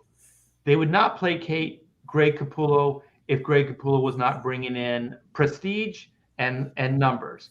That's it. If Greg was just like anybody else, Greg would not be doing a continual run on any book. He would be shuffled from this book, from that book, wherever they want. And the reason they do that is they don't want you to establish a following. They don't want superstars anymore. It's that simple. It is really that simple. We talked about that before. That Jim Lee, as soon as Jim Lee got into power, he made sure that there was never another Jim Lee. Because he recognizes it. He knows what it's all about. And so you don't want uppity artists being able to dictate any kind of terms to the companies, the corporations. But I'll tell you, what you do is you get less of a product when there's no pride in it, when there's no individual influence. When you're purposely not looking for the most talented creators, it's going Right. to show in the comics. It's going to be a watered down product. Like Yeah. Jim Lee didn't want to find the next Jim Lee. Yes, Jim Lee comics were great. There aren't any comics like that because they purposely try to not do that. And even when he went and got guys, because if you look at most of the guys that worked for him at Wildstorm, they all Wildstorm was different. Wildstorm was Jim's company. He wanted to make it awesome. But when Jim went to DC, that's when he didn't want. Well, I think even when he brought those guys over, he wanted them to be big and he wanted them to succeed, but he didn't want them to be on the same level as himself. Well, he didn't bring anybody over. Travis and J. Scott Campbell were the only Brett Booth. two guys that I think of when it comes to competing with Jim at Wildstorm. No. He brought Brett over. Richard, I forget his name. Aaron Weisfeld. Aaron Weisfeld like drew 2 comics ever. That's not true. Yeah. I've got them. Like Wolverine Deathblow is the most one of the most gorgeous books of all time. He did Team 7 too. 3 other comic books that he drew. Team 7. The Joe guy, Weapon Zero, whatever. Oh, Joe Bennett. No, not Joe Benitez. Yeah.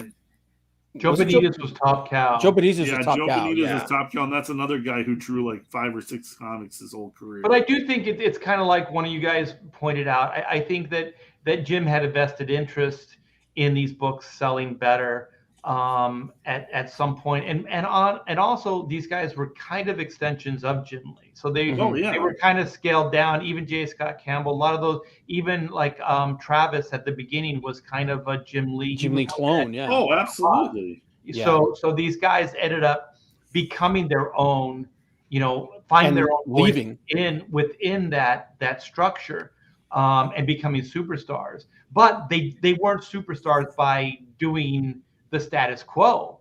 They became superstars because they broke the mold, they broke the template, and they went into different directions. But here's the thing: that's when superstars happen. That when you take a chance, that's when big success can happen. But even like Travis, I will 100% say Travis is just as big as Jim Lee, but.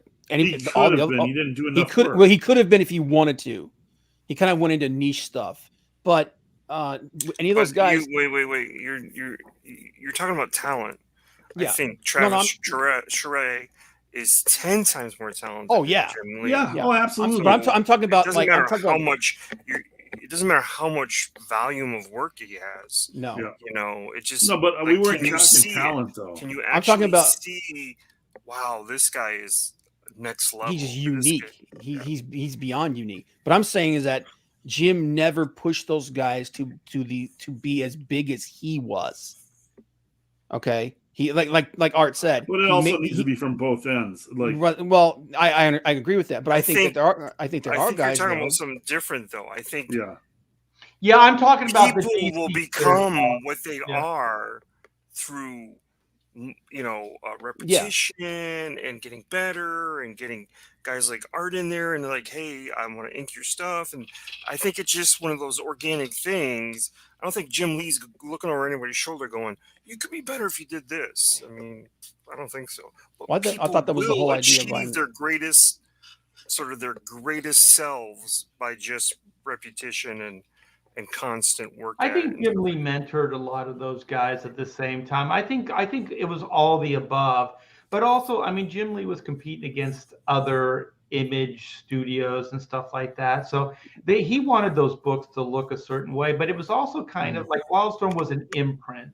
It was a Jim Lee imprint. So, most of the guys kind of followed suit. If you look at Extreme Studios, they kind of followed the Rob Liefeld template. Top Cow followed, the Mark Silvestri template. So each one of those studios, it was like the house style, like Marvel had a house style at some point. And so each one of those studios had their own identity. But the ones that really succeeded and became superstars were the guys that broke the mold. Broke away, broke away from the house. And that's actually, I was going to ask you, how much do you like we talk about, like, because there were so many guys there that could have been, like you said, could have been more than they were. How much of that do you think was due to like the infighting and stuff like that?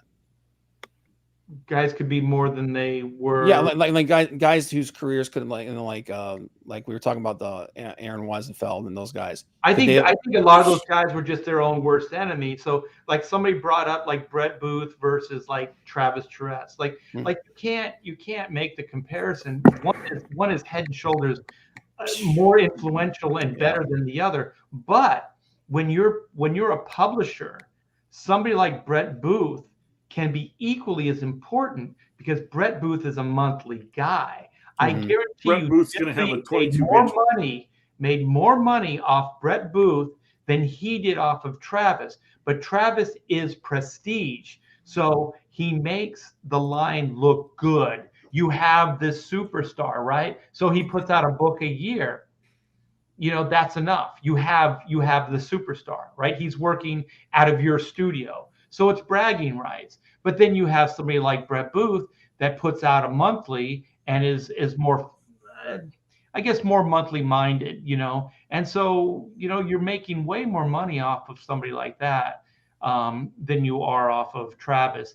Aaron Weisenfeld, I just think some guys they're just not driven the same way. They're just not monthly guys. He's a fine artist. He does. Aaron's doing like completely different art. I saw some of his stuff online, and he's doing like painted fine art, like really impressive stuff. But supernatural nature, artsy, weird stuff that, as a comic book artist, I'm not a fan of. So he had a different calling, but he dabbled in comics. Like Joe Mad.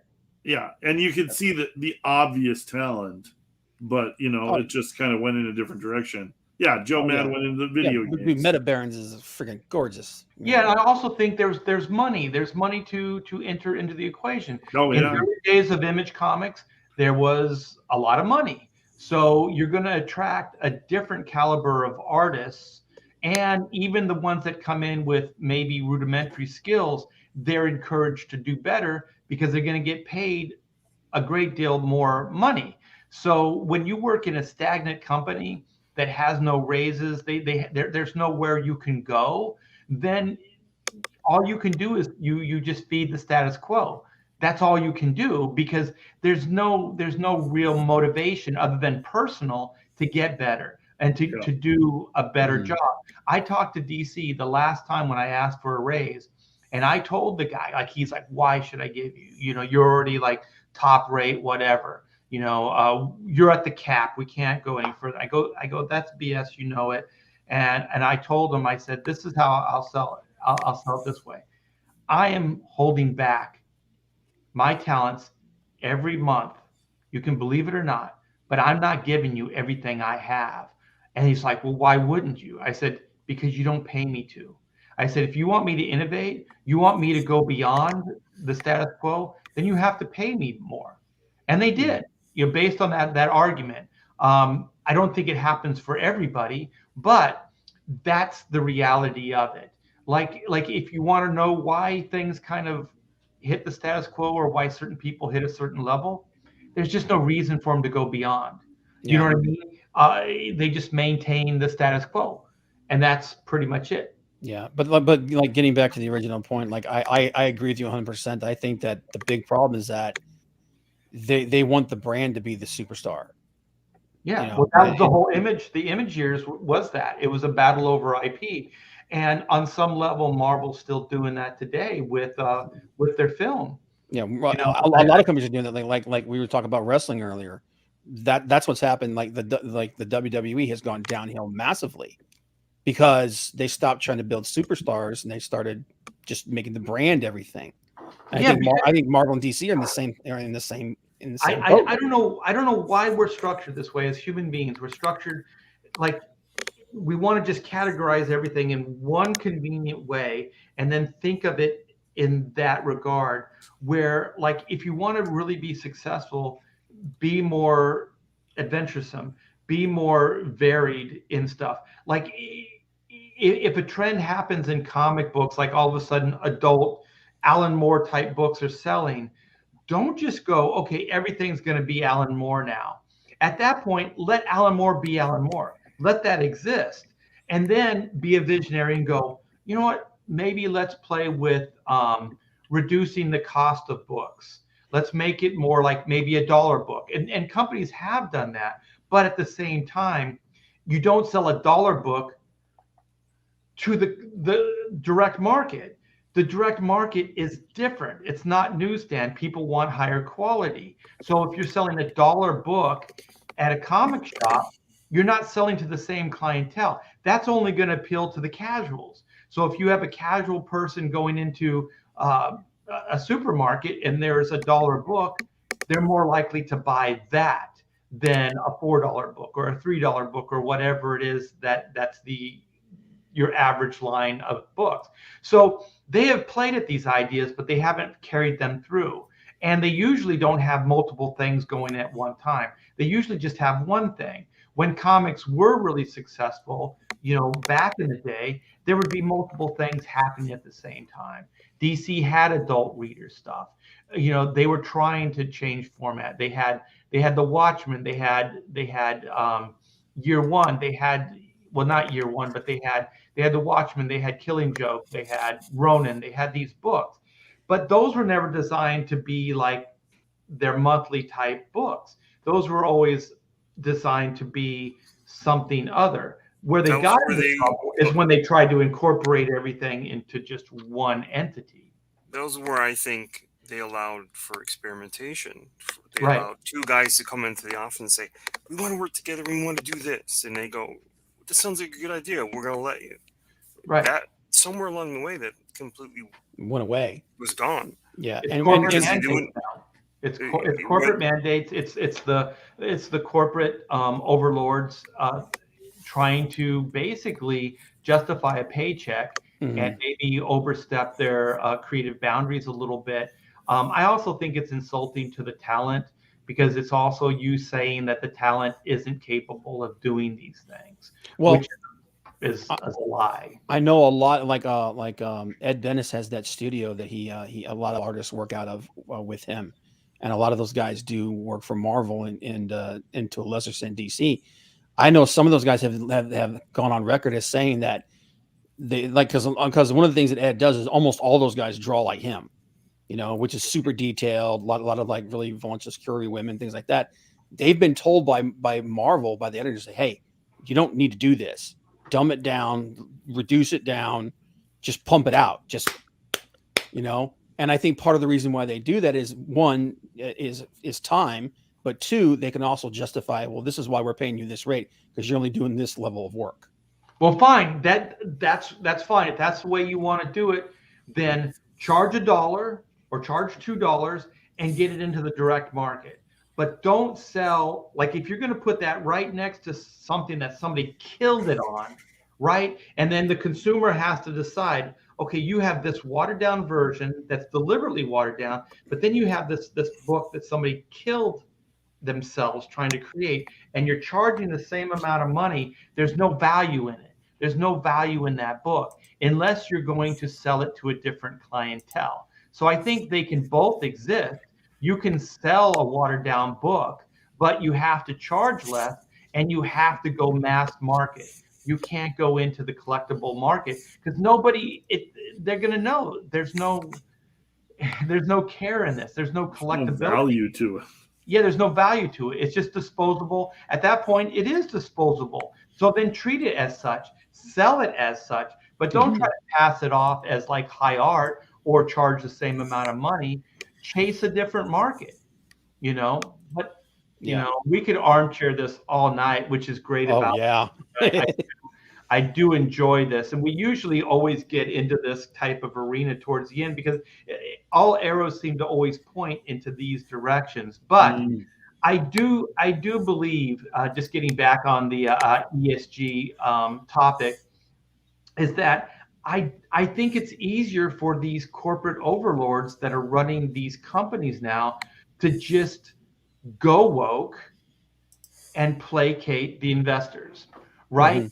because the investors have one criteria, these ESG Money. but go woke. It's the easiest thing. They don't have to create good books.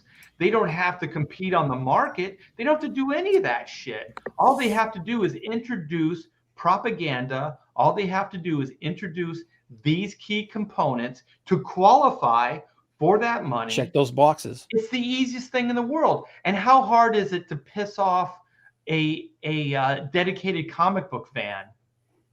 It's not hard at all. Not hard at all. It's like that joke. I always loved it. It's the oh my gosh, what is his name? He passed away. Oh God, the old craggly guy.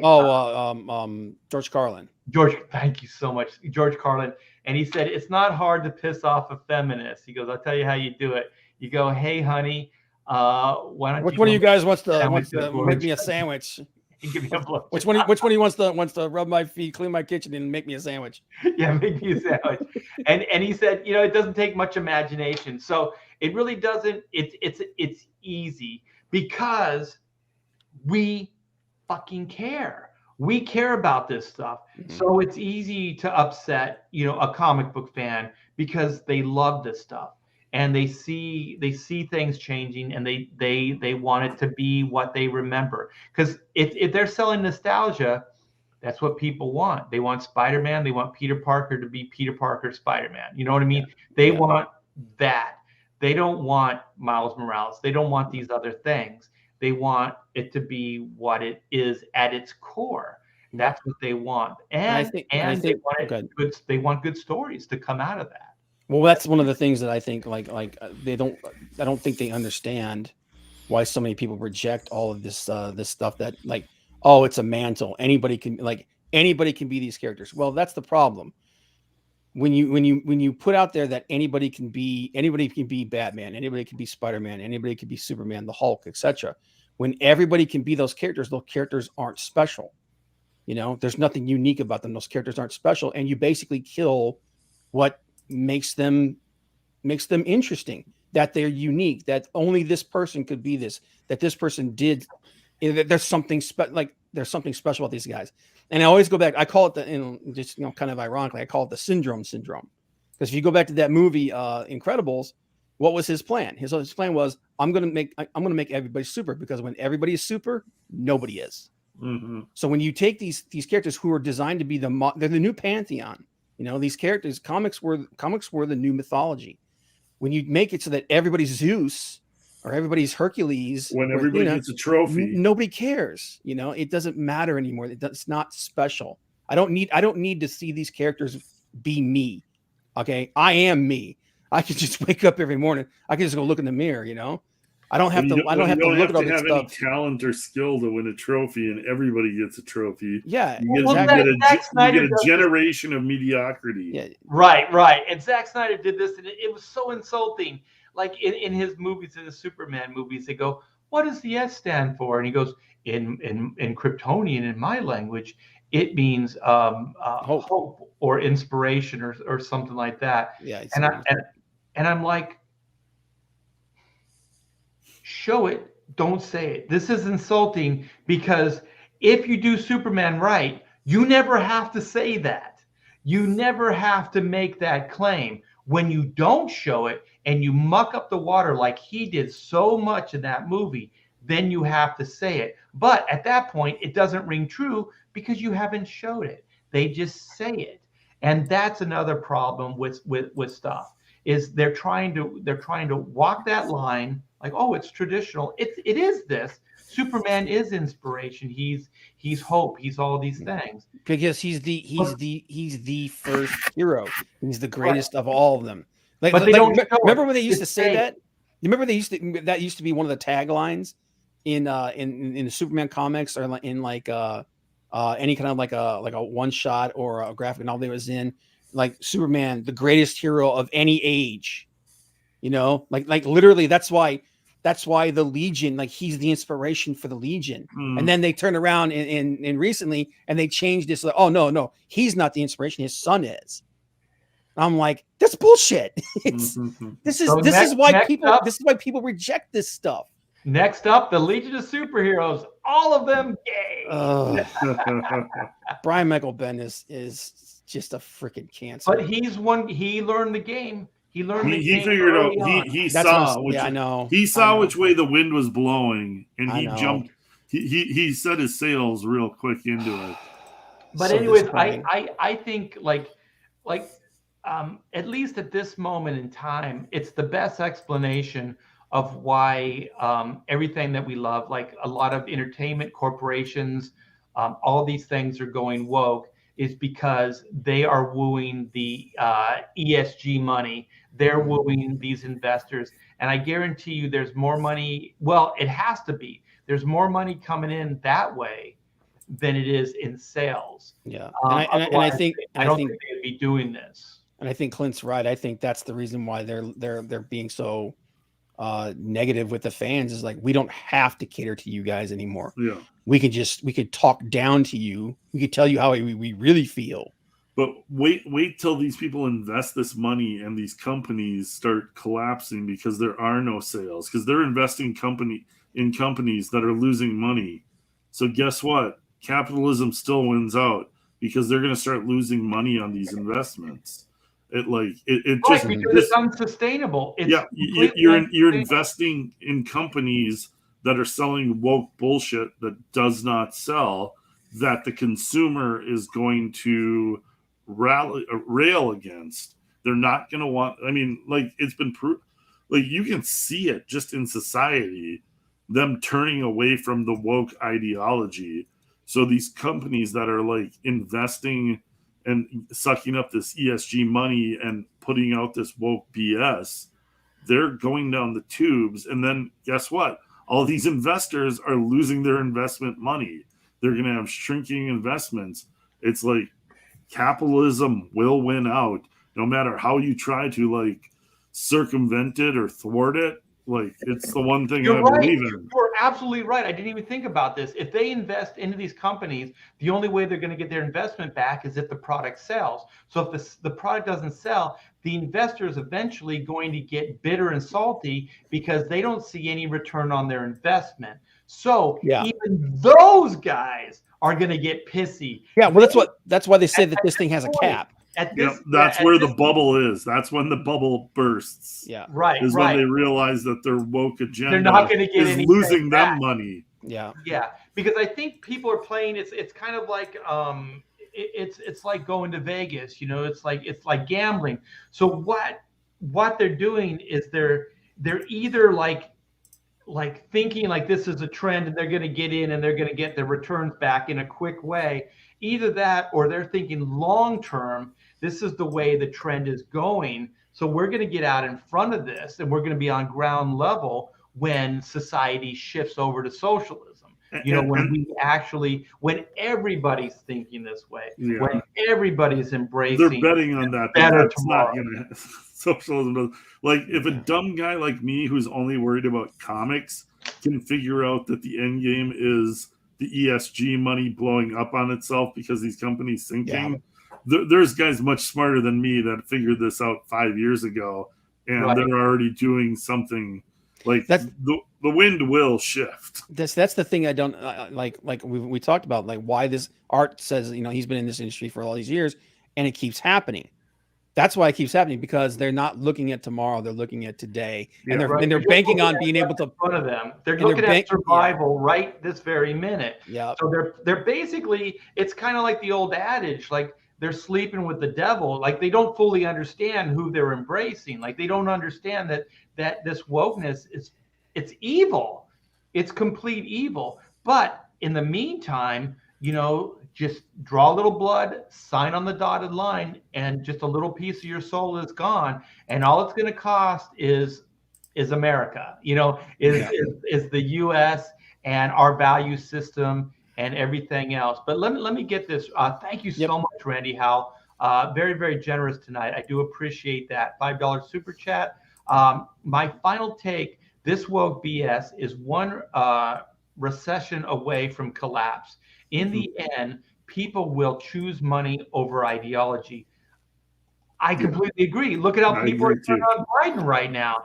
Like they weren't turning on him, you know, during his pull out of Afghanistan. They didn't like it, but until the market shifted, until they went to the supermarket and they saw, you know, everything going up. Ribeyes were $27. Yeah, the same steak I bought a month ago cost me $6 more. Yeah. Right. And then people are like, what the fuck is going on? Yeah. And that's when people take notice. So I do think that this is like the good thing is this is not sustainable. This idea is not sustainable.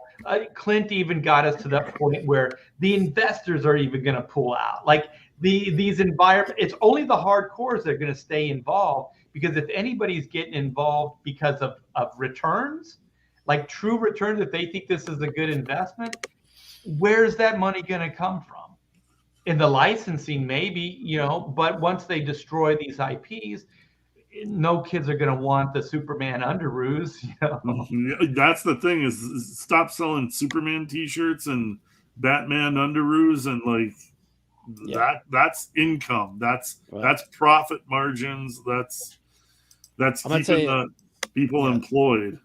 I'll tell you what though, man, there's still there's still a little bit of hope out there. There's a couple of kids that there's always tomorrow. Yeah, there's a couple of kids, man, and this is one of them. I'm going to share a little bit for him here. I'm going to give him a little shout out, but this is a kid who's trying to learn it and do it right. Is this you, Bob? This is your artwork? Nope, this is a kid named Tomic Art. He's about 13 years old. Nice. And he's doing it right, man. He's learning it. He's breaking it down anatomy wise. Yeah. Yes, he is. Damn, that's impressive. And this is like this, and I've been following this kid. He's been following me, Jimmy Reyes, over on Jimmy's channel and whatnot. Fantastic. He's light years just in the last year or two. Oh, from where he was. Well, tell him this, Bob. Tell him this for me. Put together a black and white trading card, because we have a contest right now. All I need is pencils, because I'm also saying that if the pencils are good, the composition, everything's good, I'll ink it up. Oh, cool. So tell him to put together a black and white trading card. We'll see how that goes. He's learning all the basics, and he's doing an exceptional job. 13 years old? 13 years old, man. That's pretty amazing. Yeah. So also, you guys, once again, Pirate Queen is 9 days, right? 9 days out. Pirate Queen. It's basically the last week. So definitely check out the Pirate Queen. There might be a link below, but if there isn't, just Indiegogo, search Pirate Queen. It's going to pop up for you. Well, it's also in the description. The link is in the description. I've been dropping the link all night. Oh, thanks, Bob. Appreciate it. Yeah, I put it in the description, so they should be able to see that. So let's watch the video real quick. Dive. Yeah, so people can get into Pirate Queen. Get a flavor, a taste, if you will. Well, there it goes. Pirate Queen. Plunge your sword deep into that pirate booty. Stare in awe of that magnificent pirate chest. The Pirate Queen races across the universe in another all-out, action-packed galactic adventure. Don't miss out. The Pirate Queen. It's so good. It's so good. Yeah, you guys are at 31,617. Let me hit this refresh just in case. Yep. There we go. Another backer tonight. Sweet. Yep, we just passed what the first book already did, so we're pretty stoked about that. We are gaining more backers than what the first book did, so you kind of want to build your audience with each issue. And so we're pretty stoked. And there is more to come. Pirate Queen is ongoing. Me and Mandy have more stuff planned. So you can get books 1 and 2 if you missed out on it the first time around. You can still get book 1 also. So just a lot of good, fun, hot, sexy space babe action in a sci-fi adventure. Yeah, there's all kinds of great tiers, you guys. Yeah, we got lots of fun add-ons.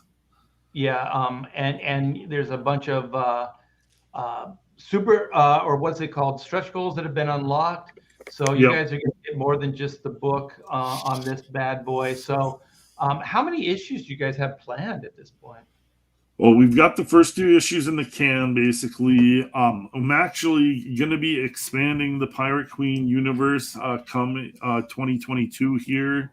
I'm going to have a spin-off book called The Slave Girl from Planet X that spins basically right out of issue 2 here.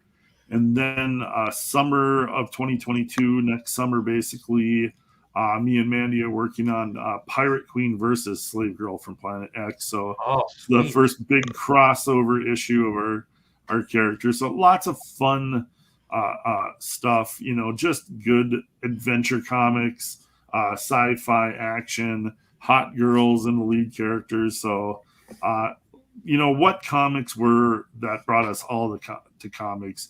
What made us all fans? Titties, titties, ass, ass, titties, as Comic Book Bob has posted. But I mean, that's it. It's fun. We're not taking ourselves too seriously. It's action adventure. It's the kind of stuff that I liked when I grew up. So just trying to have a lot of fun with it. And it seems to be hitting a lot of CG fans the right way. So, well, man, I mean, how many of us were fans of those bad girl comics, man? Oh, Death, absolutely, Vampirella, absolutely. You know, I mean, come on. Yeah, like, the passion shows. The passion shows indeed. And think about this too, you guys. Clint puts out product. So the thing is, you know, like when you back this book, this universe is going to expand, and it's going to expand in a timely fashion. So, yeah, get on this book. And Mandy Summers is just good people. Yeah, just good people. And Mandy delivers too. Mandy gets all her books. We're looking at like 3 books, at least 48 to 60 page books a year with add-ons and stuff. You know, a spring, a summer, and a fall book. We're planning on doing that. You know, as long as we can. And I've been doing it since 2019 now, and I've got a bunch of CG books out there already, and I just plan on keeping it going. Yeah, it's good stuff, man. Good stuff. And let's share Black and White with everybody. Absolutely. Sweet Mama Jamma. So here is one of the reasons for the season. This is Black and White Volume 2, Man versus Machine. 90,000. 90,440. That's all because of you, the backers. CG is the only place that comics are actually expanding and doing well. So, and that's all because of the readers. It's all because of you guys. So 1,110 backers. This is fantastic. Here's the video. Let's play this bad boy.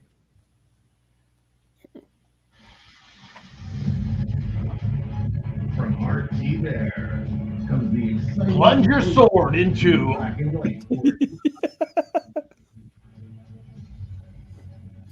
60 pages of pulse-pounding action.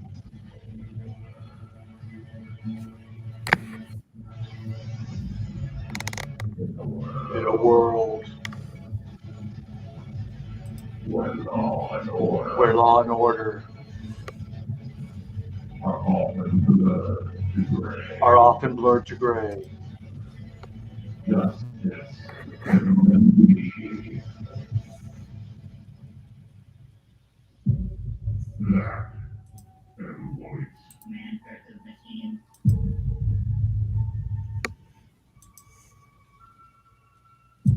Hells yeah, you guys. Come by. The link is in the description. Back it tonight. You won't regret it. We are moving forward on this bad boy. I have 64 pages of this thing laid out. So that's pretty much the main story. I have 4 pages that are the epilogue. So Joe Fulton and I are in the process of writing that and putting that together now. And so I am in full-on pencil mode. If you guys watched earlier this morning, I showed off a page. I showed off a finished page of Black and White. So I'm breaking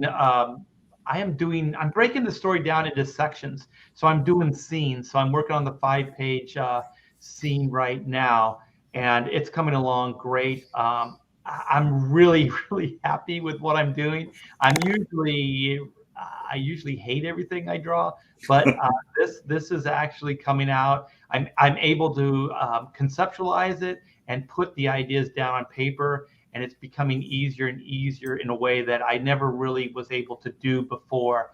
And that's because of you guys allowing me time to develop and to get this style down. And so we also have variants with this campaign. So we have the Kenneth Rocafort variant, we have the Joe Bennett variant, and then we have the High Octane Adventure, which is Von Klaus and Pedro Ang. This is kind of an animated adventure. We're playing with formats. So this is a 22-page, more of like a traditional comic book, but it's high end still. This has enhanced paper and cover. So gotta have Vaughn on to talk about this at some point. What's that? Gotta have Vaughn on to talk about this at some point. You know what? As he was commenting in the chat, I was thinking we should make him a pontificator. He should come on the show. Hell yeah, dude! He's fun as hell. Absolutely.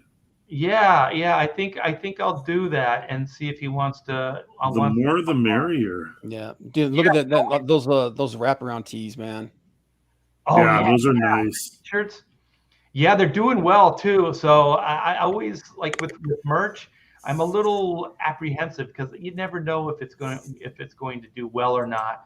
So yeah, this is the larger size, and then we have the smaller here, and we also have the Inco t-shirts as well. So those are all, you can get those as tiers, you can get those as add-ons. Also, we have volume 1. This is the second printing with a new cover on it. And then we have the Grey Capullo variant. We only have these available at the jam as a jam tier. And you cannot add this on. So all the other books you can add on at checkout, but this one you cannot. And here's those layouts that I was talking about, you guys. So these are the original story page layouts. The whole book is drawn on this level. So it's pretty much complete with the exception of like costumes and lighting and stuff like that, but all storytelling and composition and basically figure work is done.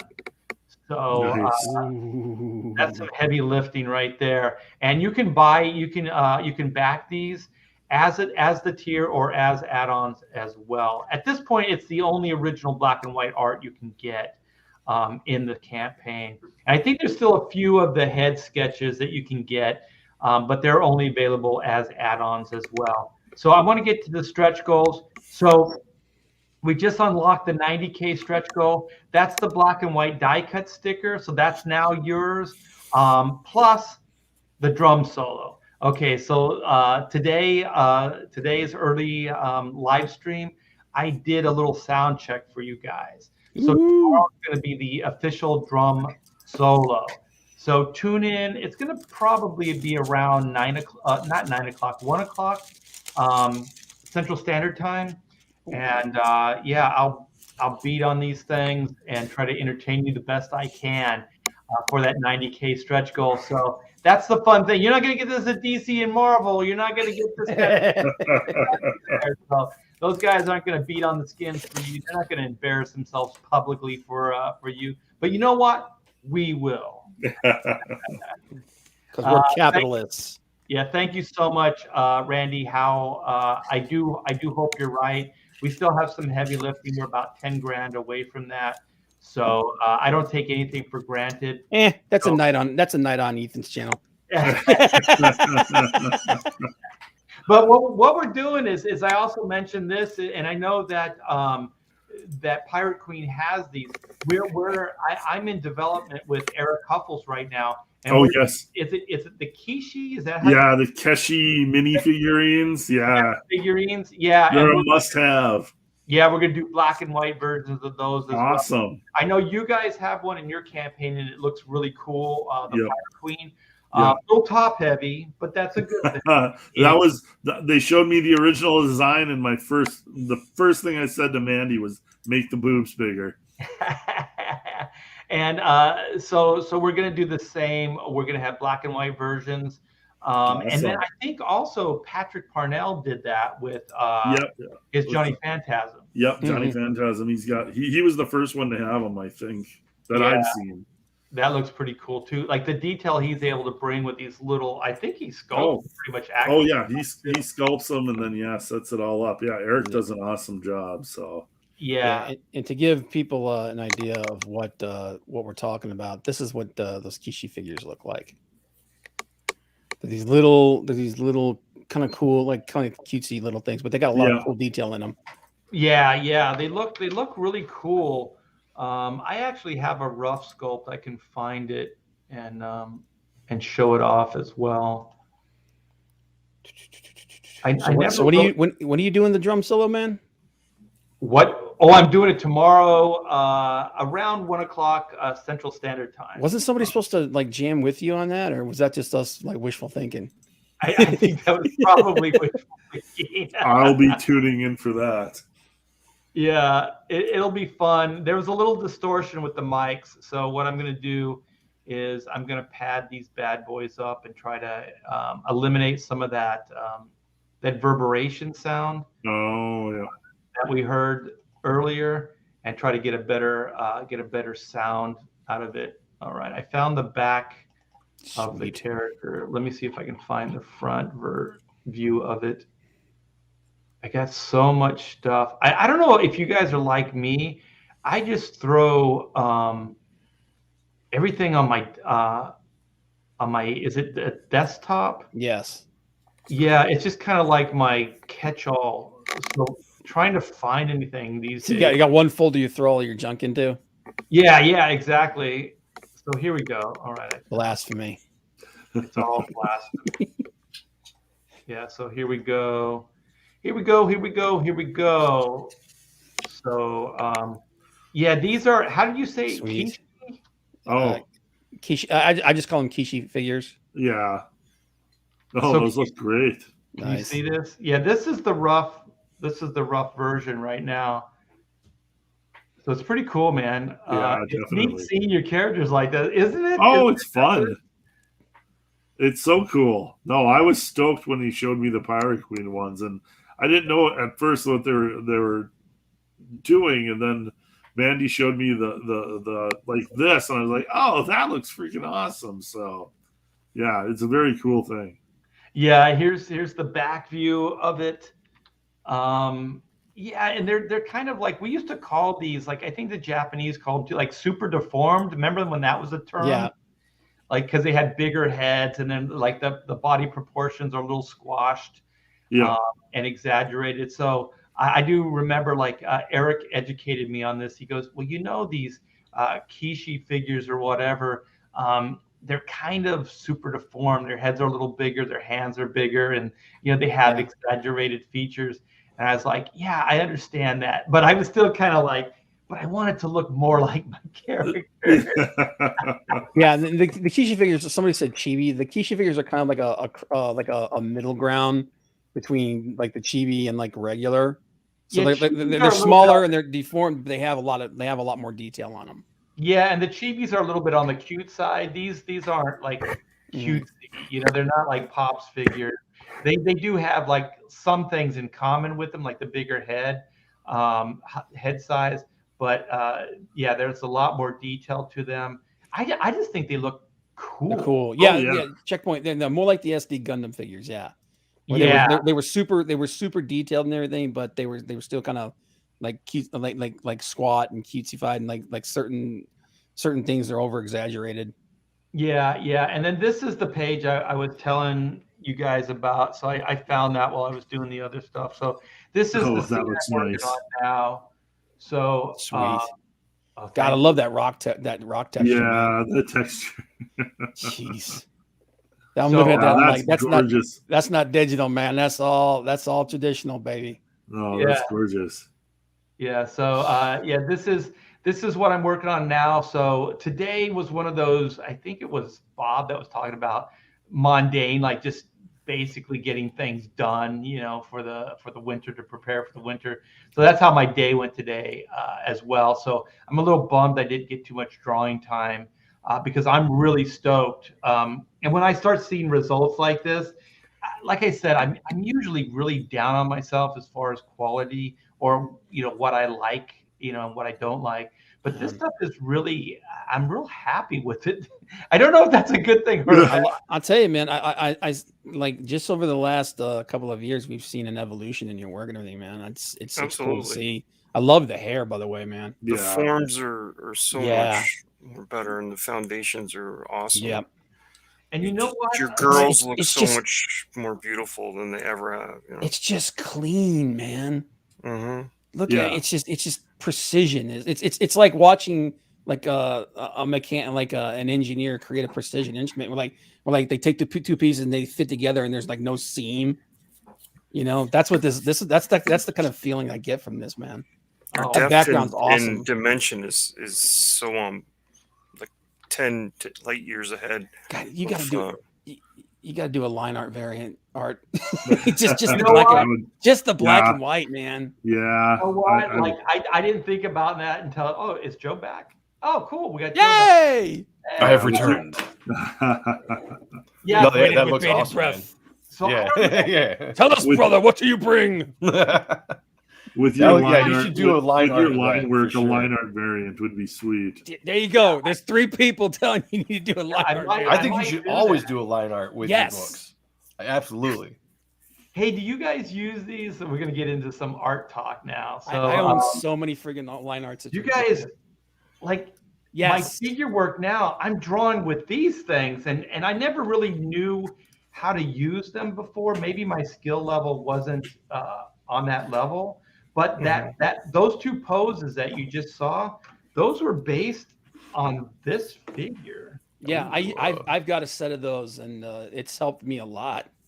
And you're right. It took me a while to figure out how to like what am I supposed to do with this thing? Yeah, it's because just trying to get in the proportions right.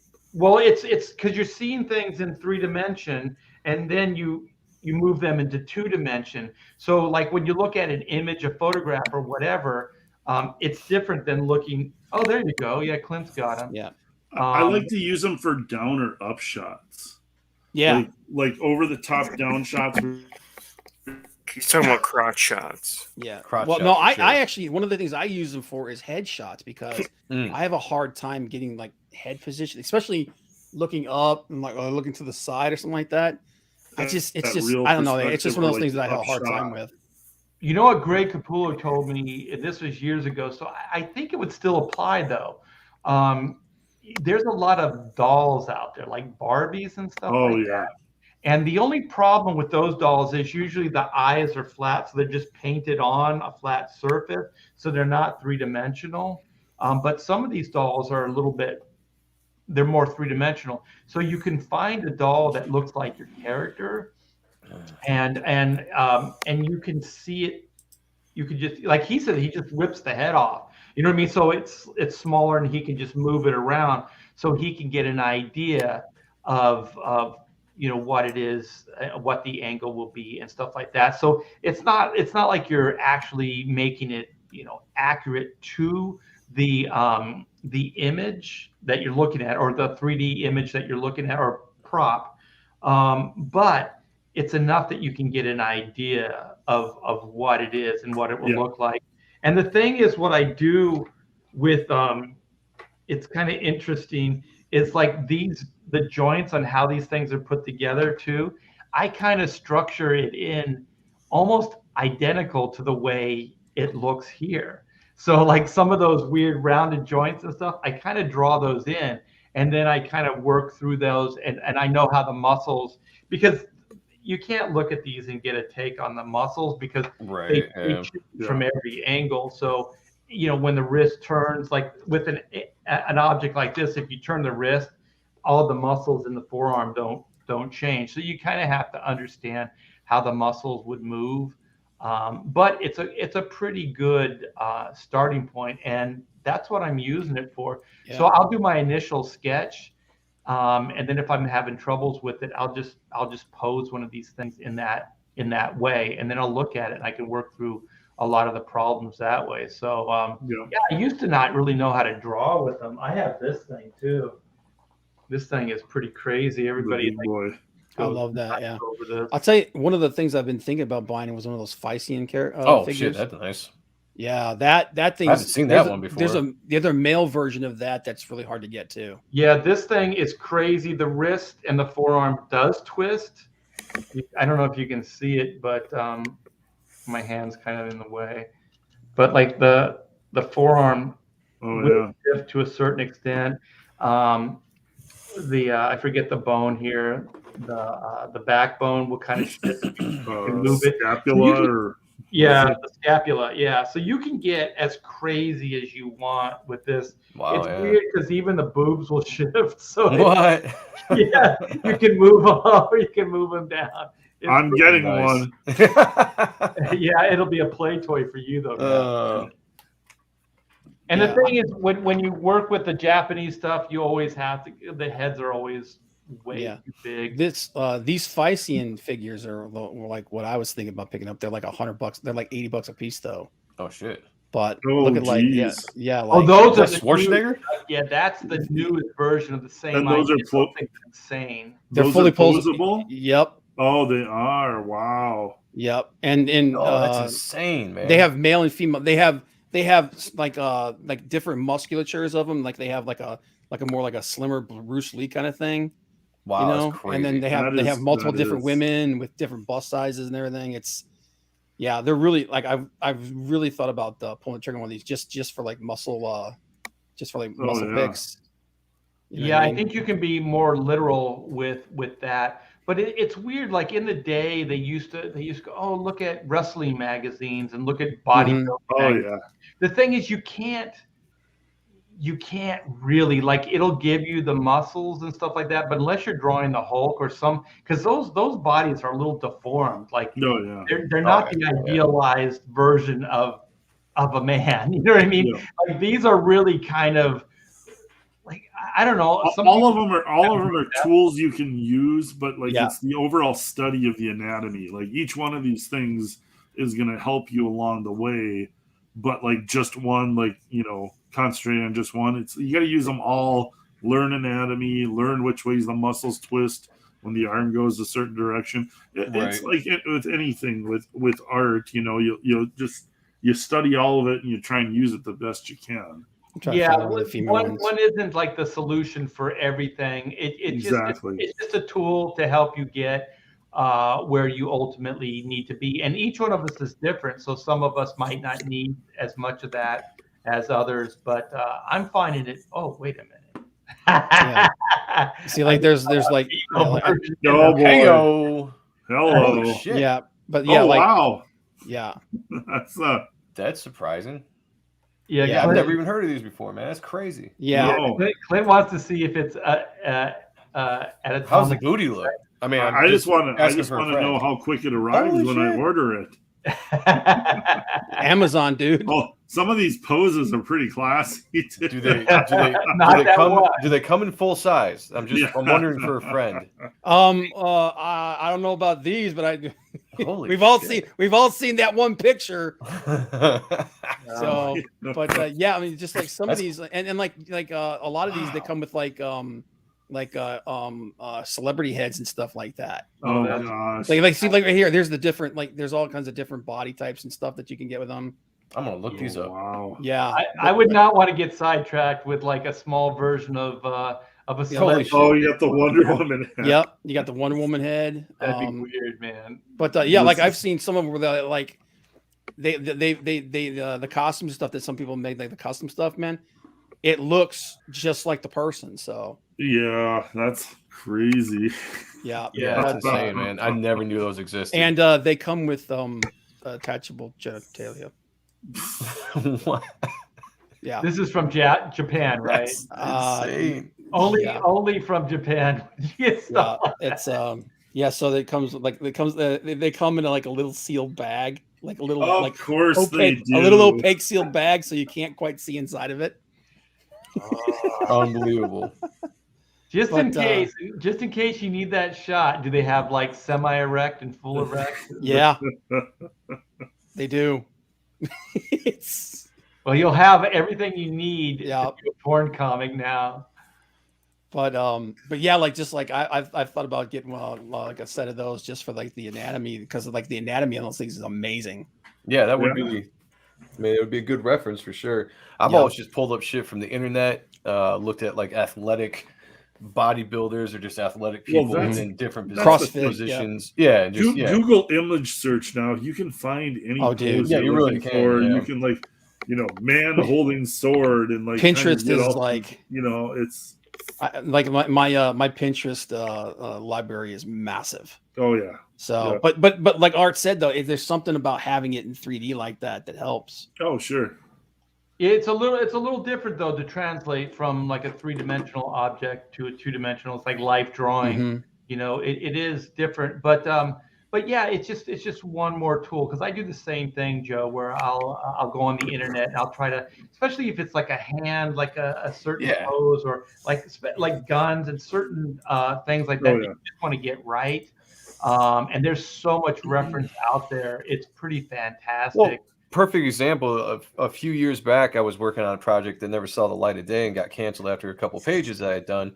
But I was trying to Google someone drinking a bottle of water, and I wanted different angles of that. And I just went into Google and typed in man drinking bottle of water, and popped up like, pages and pages of just people drinking water in these different, angles and positions. And I got one that I really liked, references, and I went with it. And that was just like a simple search. And just type that in. self-shooting yourself on your camera. Mhm. Yeah, that too. I've done spin-around mode hands is like stuff you with that. can get every angle, and like you can play with, even if you're not like the exact image of the person, when you're drawing it, you can like shape it how you want to. So Well, the yeah, hand, there's White's hand that's holding the rock. That's oh my yeah, like a wife. lot of people have trouble with hands. She posed for that, so I took. The cool Nice. thing about like things now is you can take your phone and you can take a quick shot, and then you can download it. Like, it's all instant. Like, Oh yeah. in the day, you youngsters. Like, Oh we- man, dude, how many people did this? How many of you guys did this? You buy 2 copies of the comic so that you can cut the pages out of one of them, and you can have the page, like you could put it on your artboard so you can study it. I never did that. Or like getting like a Sears catalog and like going through that thing and just looking Well, at in the like, day- We don't want to in the know day, what you're doing like- in your Sears catalog. I've gone through Sports Illustrated swimsuits. Yeah. Sports Illustrated, Yeah, yeah. I've definitely done that before. Yeah. And you Yeah. saw it when that swimsuit came out. You saw every artist and their brother. Like, you go, Oh, hell yeah. oh, that's the swimsuit cover. Like, Yeah. at most there would be like 3 or 4 versions of When we that finally same hit the pose. digital age, I had a digital camera that I would I would like go to downtown Cleveland and take pictures of buildings. I would walk around them to have a friggin' picture library, like the one I'm showing you guys right now, that you could just go on Pinterest Yeah. and you have. Look at this thing, dude. Look how many categories I've got in this thing. Oh yeah. Oh shit! got Oh damn! Like every artist I know is broken down into different categories. I've got creepy stuff. I've got cyberpunk, flora and Nice. fauna. I mean, the resources that are available to you guys now That's Yeah. true. Yeah. is insane. You know, Yeah, you can find so Absolutely. much. like yeah. look at Action look at that. poses. Yep. Yeah, action poses, man. I've got broken down to all kinds of stuff. It's Yeah. everything you can think of is there. It's a huge resource as an artist. Like Hands. you can just It's ridiculous, man. Well, Take that's what I advantage. use my desktop for. Is like, I'll find a photograph, I'll bring it quickly over to the desktop, and then I bring it into Photoshop, and then because if it's small, I can blow it up. And then Oh. I now I draw with just a lab board, and I just use the computer as reference. So I Oh, just sure. line stuff up on the computer. Like, I don't really use my drawing board that much anymore. I just use my lap board and just right into the look at the computer for reference and stuff. Well, we should wrap it up. I felt like we needed Yeah. to go longer because we got Joe back in here. No, we can wrap it up. I saw you guys were still going, so I figured I'd jump on real quick. The You did another Odd head Stuff just sketch? ended a little bit ago. Huh? You doing another head sketch? I might do one later. Yeah, I might do one later. Well, it's always good having you, Joe. And so thanks to everybody that hung out with us. Thank you, Randy, so much for the super chats. You're badass. I do appreciate that. And thanks to everybody on the panel here. So thanks, Todd. Thanks, Bob. Thanks, Joe. And thank you, Clint. And remember, 9 days out from Pirate Queen 2. And Joe, where can they get your wait, let's see this. Hold on. Oh, it looks No, great. nice. Where can we get your sketchbook? So this is sketches are going to be with certain backers of the ash can that we just did that is now closed. The ash can's closed, but hopefully that will come out in around Christmas time. So everything's looking really good. I got the letter pages back from Eric Weathers. Looks awesome. And I gotta say this, for someone that hasn't seen their work in comic book form in print since 2007, it was a very, very joyful day when I pulled up those files for the first time and read it. You know, the 6 pages I have in the ash can. It was like, it was a very, very cool feeling. So I'm extremely excited to see these things start to come together. Thank you. It is a good feeling, man. It's a sense of accomplishment, and also that you can make good on your promise to your backers and the people that support you, which is dynamite. I never had this sense of feeling, in all the years I worked in comic books. So when you fulfill a campaign, Right. there's an extra level of pride that seeps in to your well-being. Yeah, There's a level of pride, and then there's even that bigger level of relief. It's like, it's all out the door. It's done. Yeah. Thank God I sent the last package. Yeah, but there is that sense, like, because it's so manic that you just like that day after you fulfilled, you're just like, well, now what do I do? You don't have like a sense of purpose. You don't know how to relax anymore. I like to just curl up in a little ball, gently weep myself to sleep. All right, you guys, this was a blast. I think this was a good topic. You guys all rocked it, and don't forget tomorrow, YouTube. I will be hitting the skins here for you guys. So tune in for that. Anybody that's backed, everybody that just follows me on YouTube will get like an absolutely free drum solo. So I hope I don't talk out loud. I hope I don't drop a stick or two. But it's going to be fun either way. So you guys all take care. Everybody here's got a YouTube channel, so go subscribe to that as well. And we'll see you next week on another Pontificators.